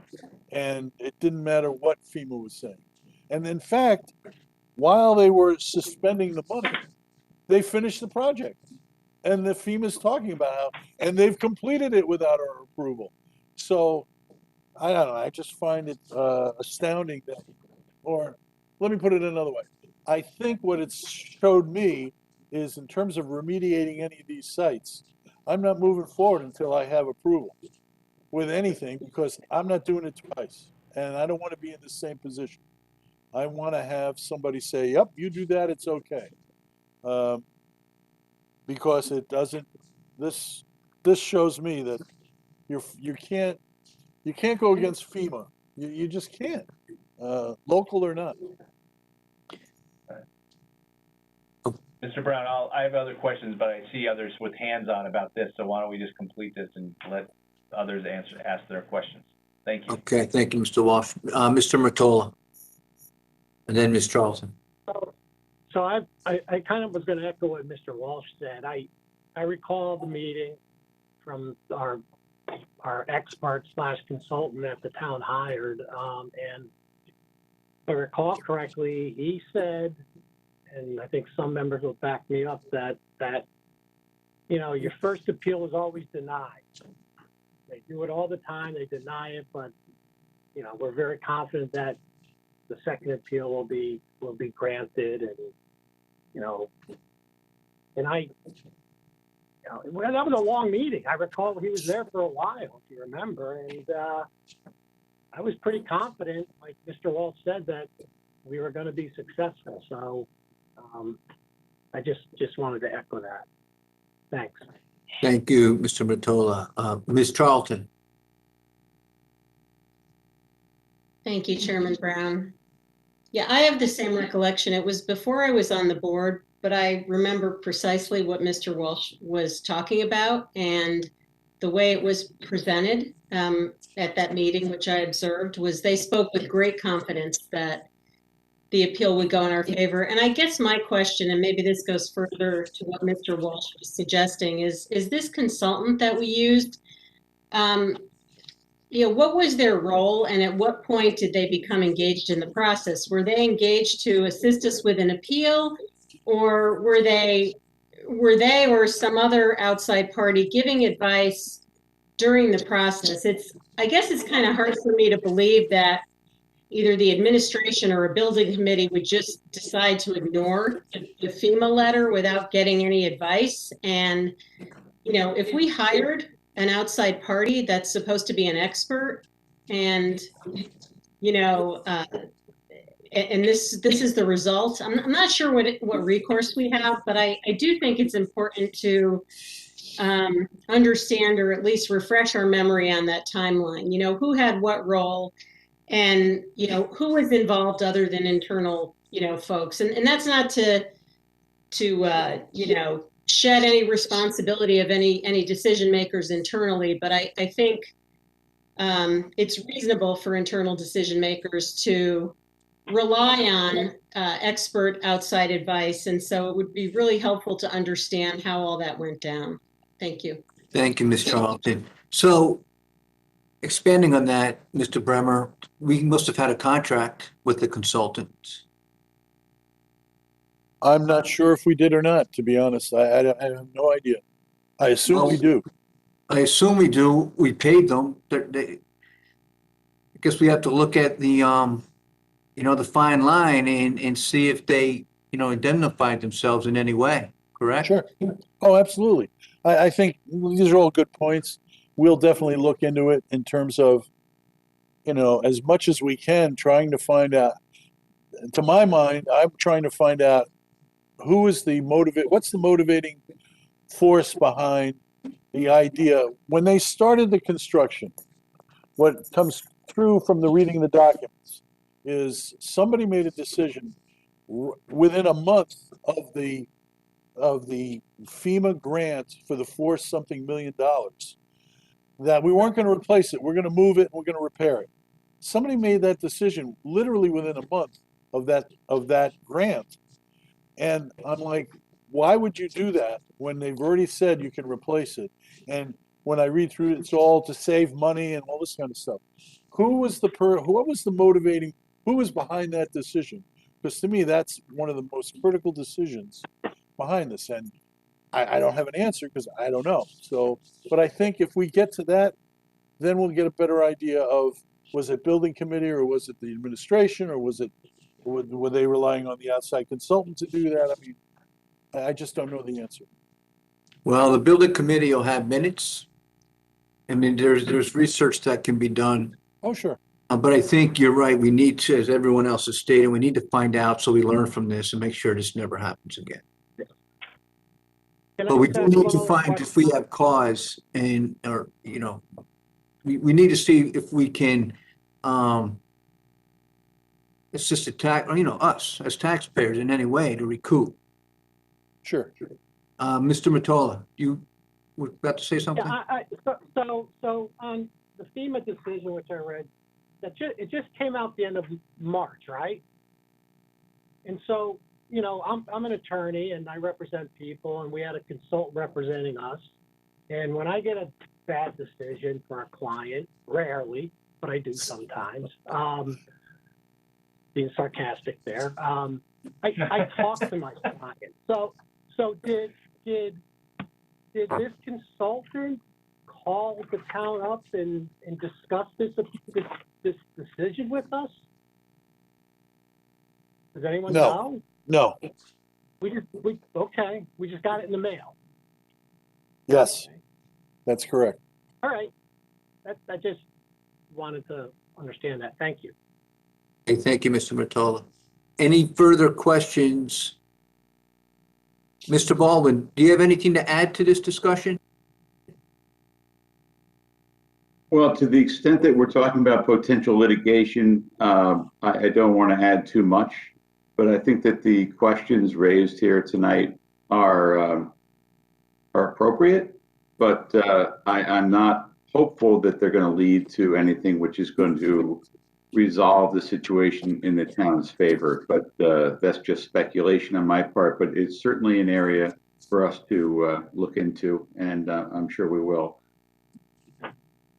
Okay, thank you, Mr. Baldwin. Any further questions on Penfield? Mr. Walsh?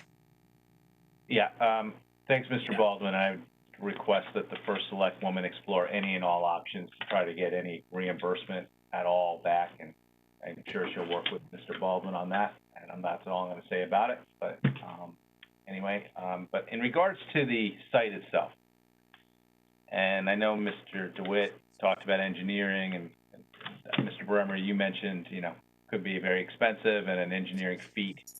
Is there any possibility to encapsulate the issue, the contaminants under there in any way? Is that being explored? We're looking at not that. after but encapsulate it even on the sides or something to keep it on site so it doesn't go anyplace. So Jim, just to reiterate, it was all tested, air quality, everything, because when it was first determined, we were very, made sure the LEP was out there immediately. They did a ton of air tests and soil tests and everything all around, and then enclosed the entire underneath, so no one can get under there. There's no threat to the public. We don't know right now until we do further investigation and the LEPs get out there and do that work, but we have them working on so many other sites. We want those school sites cleaned up. I was really frustrated that it couldn't get done last summer because I wanted it all done before the kids came back. And then even during COVID, I thought, oh, great time to go there when the kids weren't there. But because of COVID, everything was delayed and we couldn't get our approvals from DEEP and EPA and all of that. So that's our number one priority, is get those school sites cleaned up and the ones that are accessible to the public now. And then we're going to have to move on to that. I don't know. We don't know. We just simply do not know what is going to come out of this. It could be a complete disaster. It could be anything from the building has to be removed and massive amounts of soil have to be taken out. Or maybe, I don't know how you can get under a building and remove soil. I don't know. But it's not, I'm not excited about it. I can tell you that. I mean, I'll tell you, if any of that stuff like you're talking about has to happen, I just can't even wrap my head around the fact that we built that building 2 times and that we might have to remove it from its site and redo it a 3rd time. I can't, it's just hard to even comprehend that thought.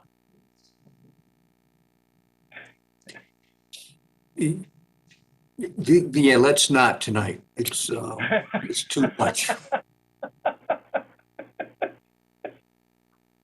Let's leave that for another night. We'll do everything we can not to have to do that. Let's put it that way. Okay. Yeah. Okay. Thank you. Thank you for the update on Penfield. I think. Okay, thanks, Mr. Walsh. Where do we go to now, Mr. Bremer? All right, we've got 2 more left. Hardening project. The hardening project, as you know, is a wall that is being built. It's probably 70 to 80% complete. It's a wall that's being built to protect the firehouse, the water treatment plant, and a number of other buildings from a 500-year flood. Unfortunately, as we were digging, they found PCBs, etc., in the path of the wall, which had to be removed and remediated.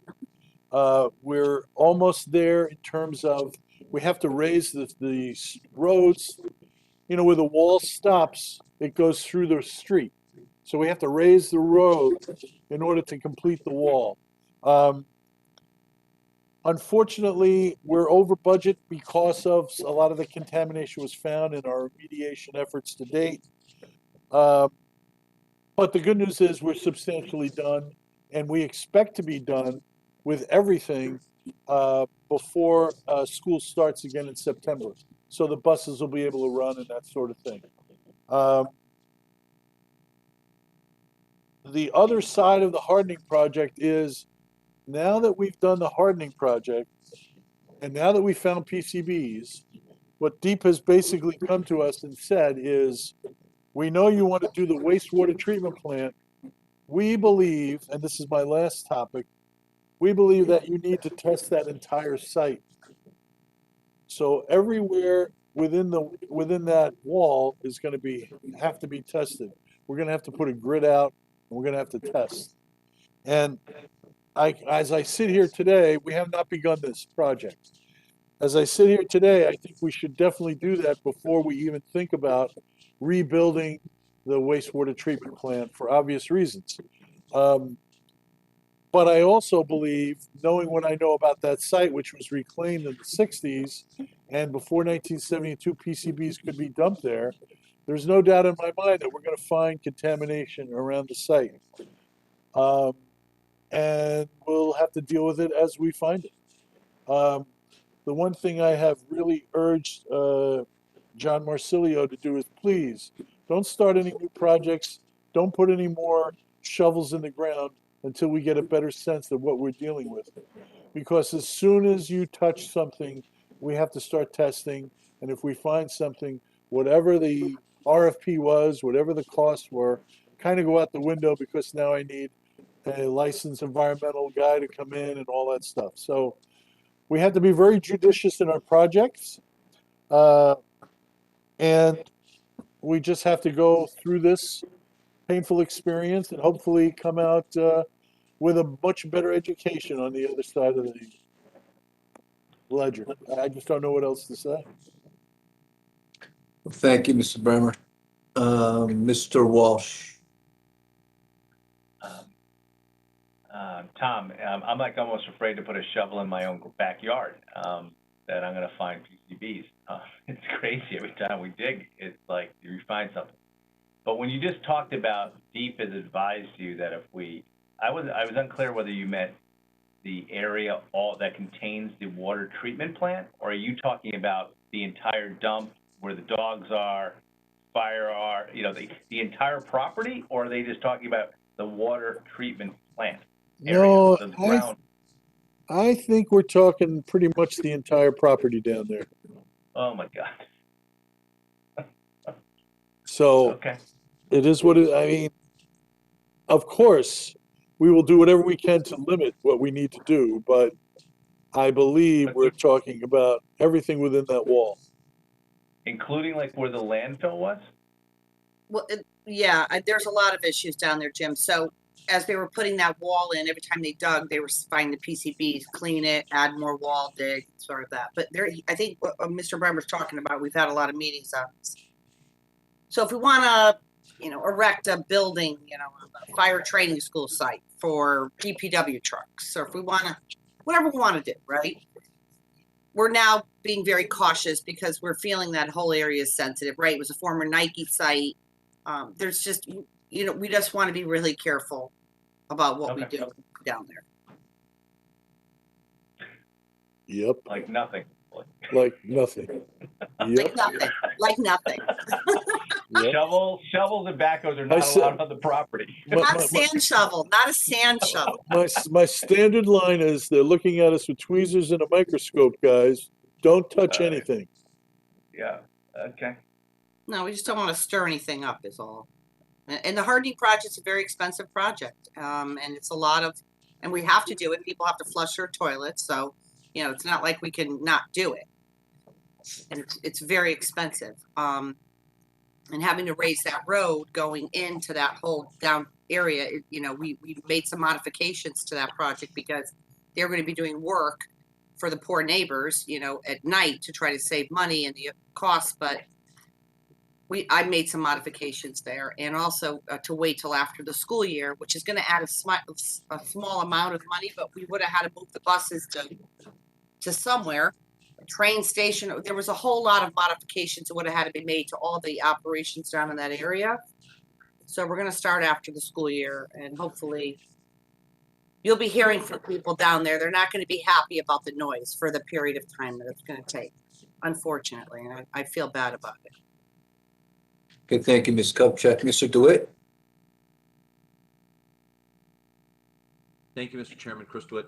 So, Mr. Bremer, on our backup in page 132, you've listed what we've spent to date, which is just about $2.1 million, and you've broken that all out and get it. I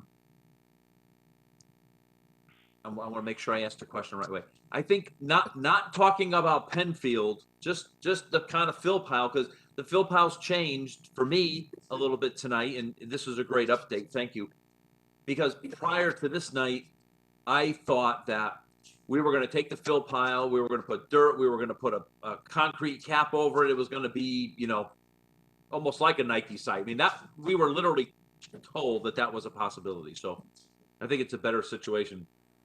Do we have any idea what that's going to cost? Just this fill pile thing is going to cost us? Any estimate at this point in our lives? No, and I'll tell you why. What I alluded to earlier is we're going in and talking about 2 feet of fill and topsoil. I was told that it could go to 4 feet, which would double everything. So I really don't know. I'll have a much better sense after our initial meetings with DEEP and EPA. They may take a very difficult position, which would change all the dynamics. If they are much more open to what we're suggesting, then I would be more aggressive in my pricing. But if I threw out a number today, it would be, I'm just throwing a dart against the wall, and it could be double or triple or half. So what's the point? Yeah, I mean, personally, I'd rather know the 4 feet number and then be told that it turns into a 2 feet number, right? Because we've had this moving target for, my gosh, what, 2 years now, or almost 3 years, I guess. And every year, every budget year we've had since then, even in the midst of a 0% increase, we still all have in the back of our mind, and Mr. Brown, you know, talked about it in his statement tonight. This thing is this huge variable. I mean, we don't know if it's 80 million, 100 million. I feel like it's going to be in the tens of millions. I don't think it's going to be less than 10 million. That's just me, but who knows what it's going to be. And until we can get like at least a ballpark number, we're going to be limited in how we can plan, and so will the first select woman. I mean, we've got to be prudent about how we spend going forward, just based on the fact that we could have this huge wave coming at us. So, Well, I think if this gives you any solace, I mean, today giving you a number would be ridiculous. But I really do feel that we have made progress, and I really feel like certainly around January, February, we're going to have a pretty good understanding of what we're looking at, is my gut. And you can hold me to that, and I'll come in and say I've made a mistake. But I think by then, we will have had a number of meetings, we will have all the testing done, and I think we'll have a pretty good sense of what is not the bottom line, but what is the universe we're in. Are we in the $10 million range? Are we in the $5 million range? Are we in the $20 million range? I think we'll have a sense come January. So if that makes you feel any better. I mean, it does. And listen, I want to say too, you know, I think you, Mr. Bremer, and the administration as a whole has done a great job. You stepped into this. You didn't have a choice to step into this, but I think there's been a lot of good leadership going forward. And when you get a number you think is close, I mean, we have to be patient, I know, for that number. And I think we're all going to keep asking until we get it. But, you know, I know there's a lot of work that goes behind this, and that there's nobody's stalling this number for lack of, you know, just for no good reason. Yeah. So thank you. Okay, thank you. Mr. Walsh? Mr. Bremer, two of them, I know a lot of this stuff's up in the air, but two different things you mentioned tonight seem to be ready to bond, I guess. One would be the Penfield, since we're not getting the FEMA grant. and you said that you spoke to Mrs. Bossi, and she said we owe about 3 million or a little over 3 million. I mean, are you going to be coming to that one with us for a bond to complete that, to pay, you know, for that?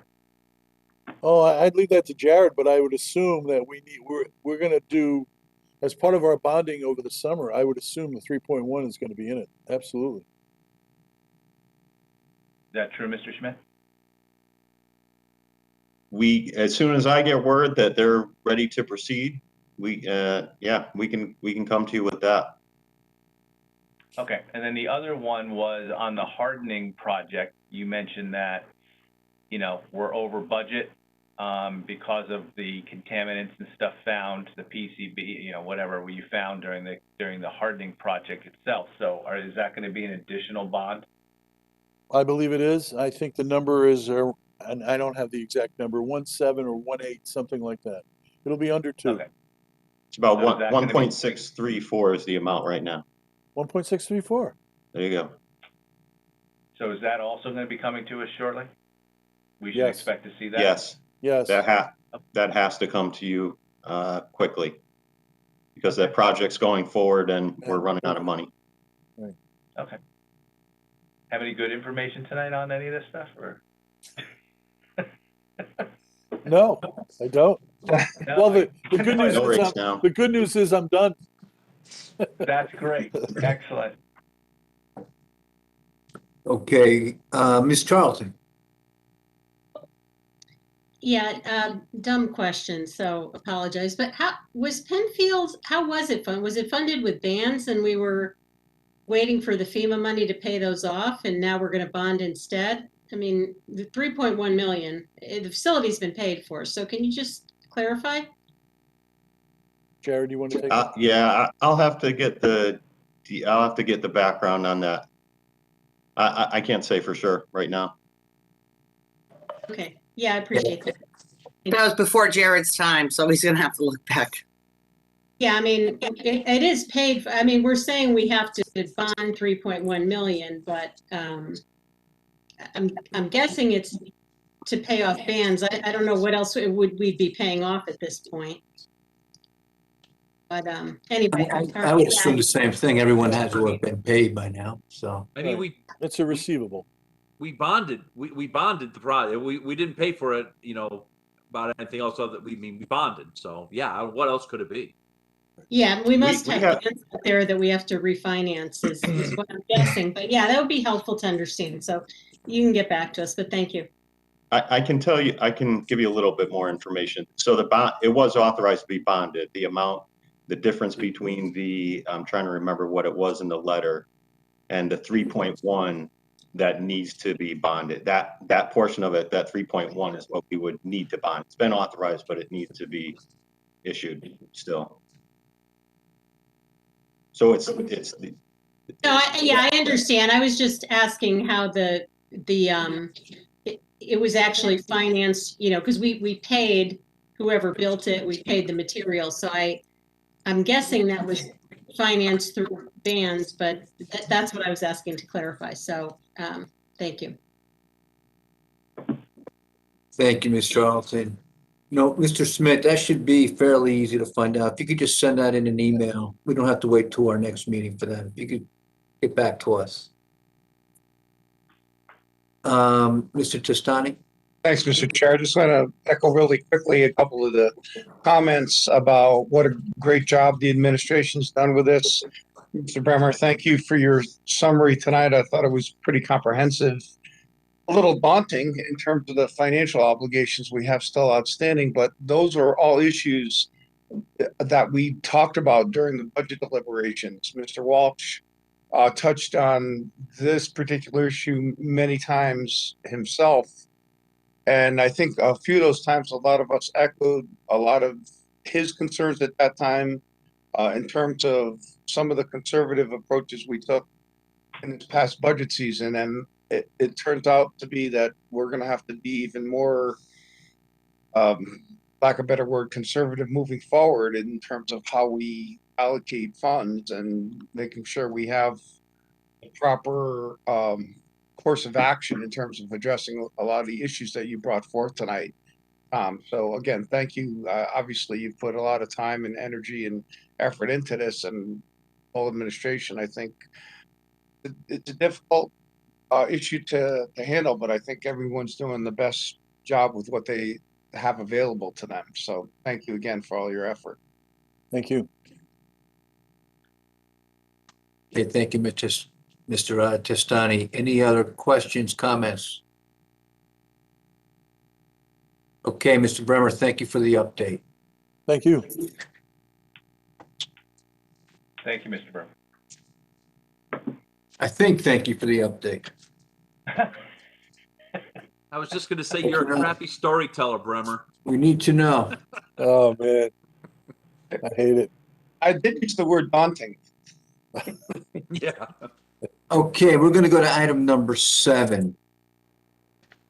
To hear, consider, and act upon a request from the CFO to transfer $200,000 from the general fund contingency, $500,000 from private school bus transportation, $300,000 from DPW regular payroll, to $800,000 to just Mr. Smith, is that the remediation account? What account is that? 01011010588950. That's the remediation account. Okay. To the remediation account for litigation costs related to the fill pile. $150,000 to Parks and Recreation capital outlay for the master plan. $50,000 for Pequot Library roof replacement. So I'll put this motion on the table. I need a second, please. Seconded by Mr. DeWitt. So this motion is now before us. Mr. Schmidt, I'll turn it over to you. Okay, so what we're requesting here, it's pretty well laid out there in your backup information there. But so we're asking for a total of $1 million, and this was based on previous, I guess what I would say, characterized as consensus from the Board of Finance, and some projects that were priorities. One that has been moved around a couple of times, Anthony's project for the master plan for Park and Rec for $150,000, the Pequot Library roof, and then the litigation for the pile, which would be $800,000 of it. That's obviously the largest piece. So that is based on, we looked at what's been spent to date, and what we're trying to do is create a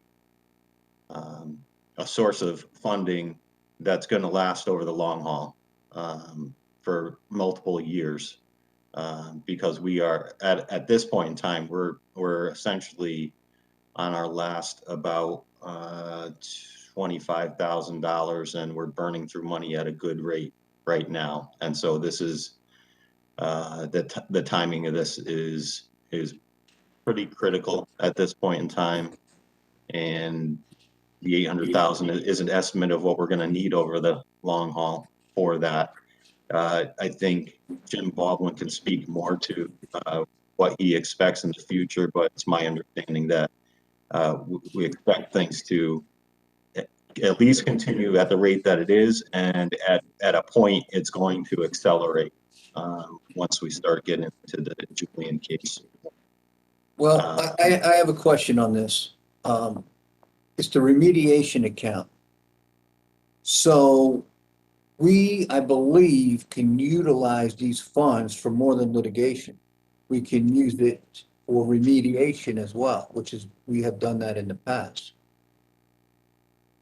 You could, and I guess that would be up to you, and how if you guys wanted to say what the intent is. The reason that we're putting it, that we need to do this now, as opposed to some of the other costs, some of the other remediation costs, is because we can't bond this money. We can't bond this money for litigation, and so we are taking this out of the surplus and doing it quickly.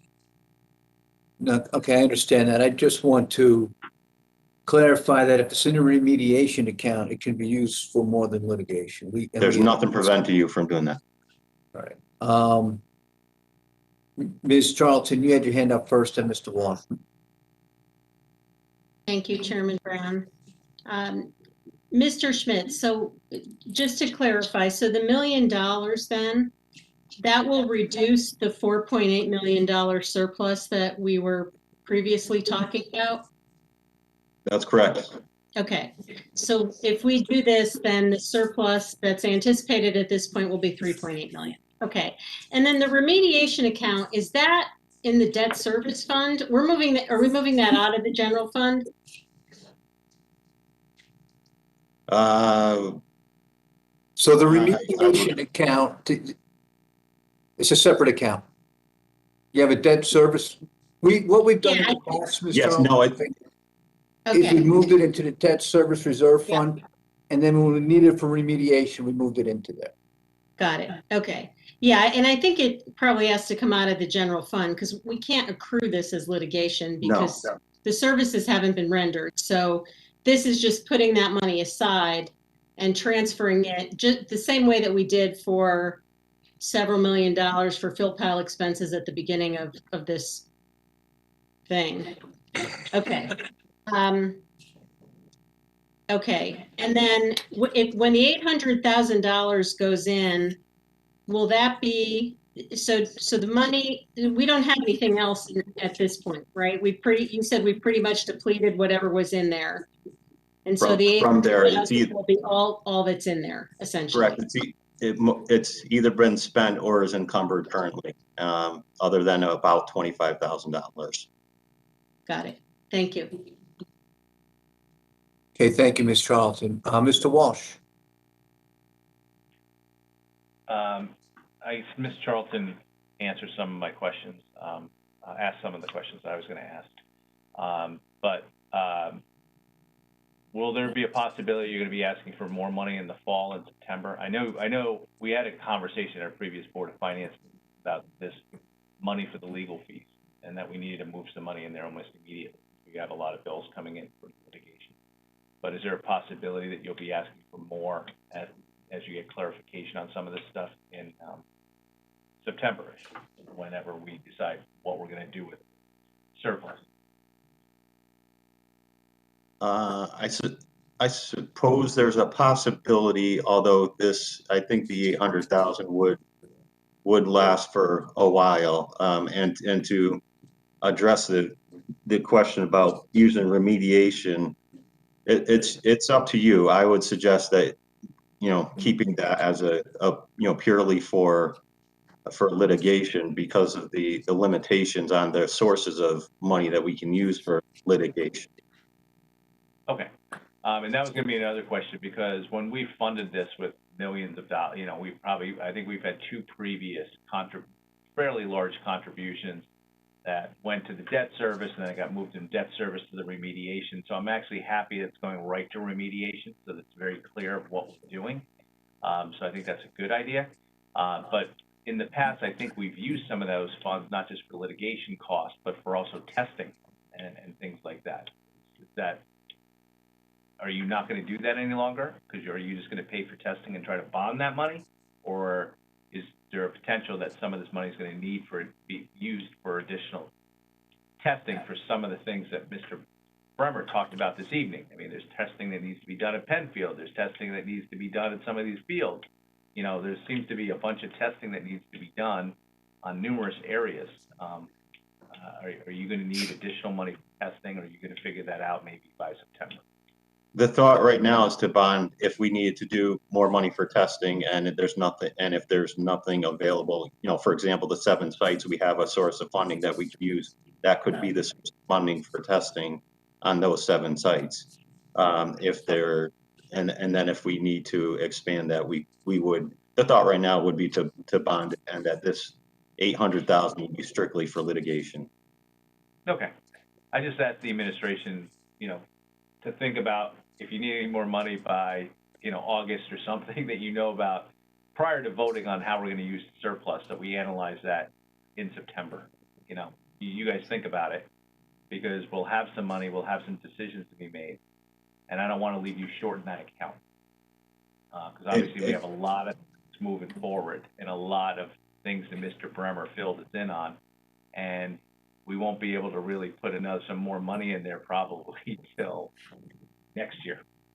So one of the other considerations that we had in terms of how much we put into it right now is that we were trying to find accounts where we have large sums of money and we can be fairly certain that by the end of the year, these surpluses are going to stick, and we'll have that money. So, once we get past these 3 accounts that are here now, there may be some question about whether or not that leftover is going to still be available at the end of the year. So once the books are, before the books are closed and we have a better idea of where the additional spending can be taken from, then we can, there may be another opportunity then to take another look. Understood.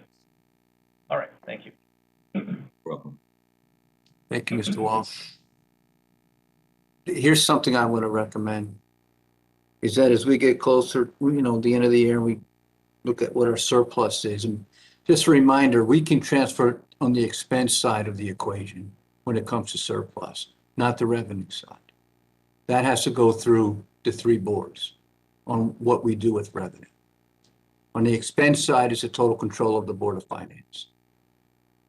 So we'll take a look at that. And I like the idea, and this is just an opinion, when we can pay cash for testing. And Mr. Carey used to come to us and ask us, just come before us and just make a request, that is done. So we can make a determination on how best to use these funds in this account.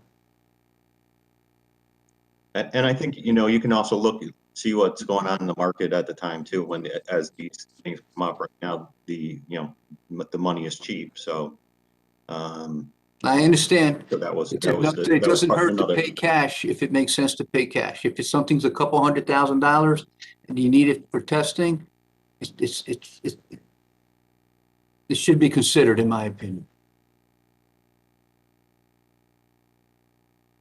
Okay. Mr. Baldwin, did you have anything to add? It's 800,000 that right now is considered to be for litigation purposes only at this point. Do you have any comments in regards to that? Well, I would like to add that the idea here is to have a net gain. Obviously, we're not going to expend those sums without recouping a significant amount of money above that. And I can't make any promises, but that is the intended goal here. And I feel good about it based on what's happened so far in our litigation efforts. And we'll update you as those efforts continue. I also want to give a shout out to Tom Bremer, who is not only a lawyer, but also a businessman who has merged the 2 qualities perfectly, in my view. And you got his presentation tonight, and I want to thank him personally and recognize him for all the work he's done. He's made my life a lot easier and my efforts a lot easier in that regard. Thank you, Mr. Baldwin. Appreciate those comments. Mr. Mottola? I got to say one thing, and it's more of it's not a big amount. It's more of a process question. On the $50,000 to Pequot, I thought when we discussed this during the budget session that we were going to, for next year's budget, give Pequot an extra $50,000 for the roof, and then the year budget after that, 23, another $50,000. I don't recall any discussion that we were going to use monies in this year's budget or from our surplus to pay $50,000 to Pequot. So did something change over the last month or so, or did I just miss the discussion? I mean, we're talking about we need money for litigation costs and remediation. I mean, I'd rather put the $50,000 put $850,000 into that account and do what I thought we discussed on peak lot. And I didn't vote for the peak lot thing, but since this board voted for it, I would vote for it next year for the 23 budget to give them the additional $50,000. So I guess my question, I don't want to make a big deal about this, is did I misinterpret what we were going to do with respect to that, those monies and the $50,000? Mr. Murtola, I believe so. We had discussed utilizing the surplus money for Okay. 50,000. That did come up during budget discussions. All right, I just must have missed it, and I just don't recall that discussion. So that's all I had to say. Thank you. All right, thank you. Any other questions? Okay, seeing none, this motion is on the table. Who seconded this motion? Mr. DeWitt? Okay, just wanted to make sure I had someone second the motion. So this motion is before us. There are no other comments that I can see, so we are ready to vote. All those in favor of the motion before us, please say aye. Aye. Okay, that would be just one, Mr. Brown, Mr. Walsh, Mr. Mottola, Ms. Leclerc, Ms. Marmion, Ms. Charlton, Mr. Testani, Mr. DeWitt. That's 8. No opposed, no abstention, so this motion passes. Very good. Thank you, Mr. Schmidt. We are on to item number 8, which is to hear, consider, and act upon the draft minutes of March 2nd, 2021, March 10th, 2021, March 11th, 2021, March 16th, 2021, March 18th, 2021, March 23rd, 21, March 25th, 21, March 27th, 21, March 29th, 21, and March 31st, 21. Prue, I just want to thank you for getting these minutes back to us so quickly. So now this is before us, and let me just grab a pile of minutes here.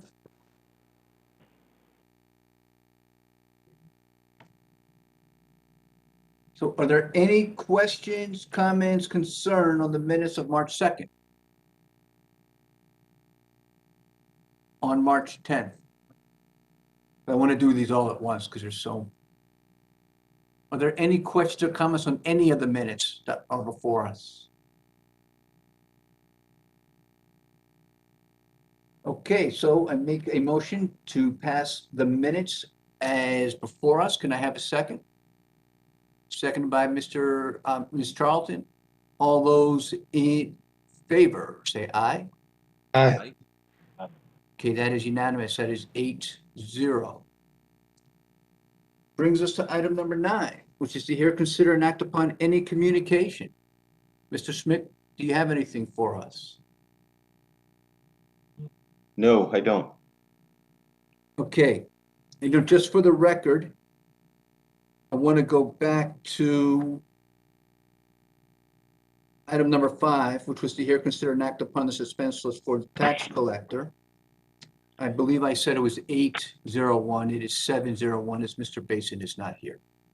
Just for the record, and thank you, Prue, for bringing that to my attention. We'll go to item number 10, which is to adjourn. Again, thank you, everybody. I appreciate everyone's time and effort tonight. And we have a mill rate, so we did our job. So can I have a motion to adjourn, please? Mr. DeWitt, seconded by Mr. Testani. All those in favor, say aye. Aye. It is unanimous. Good night, everybody. Good night. Right.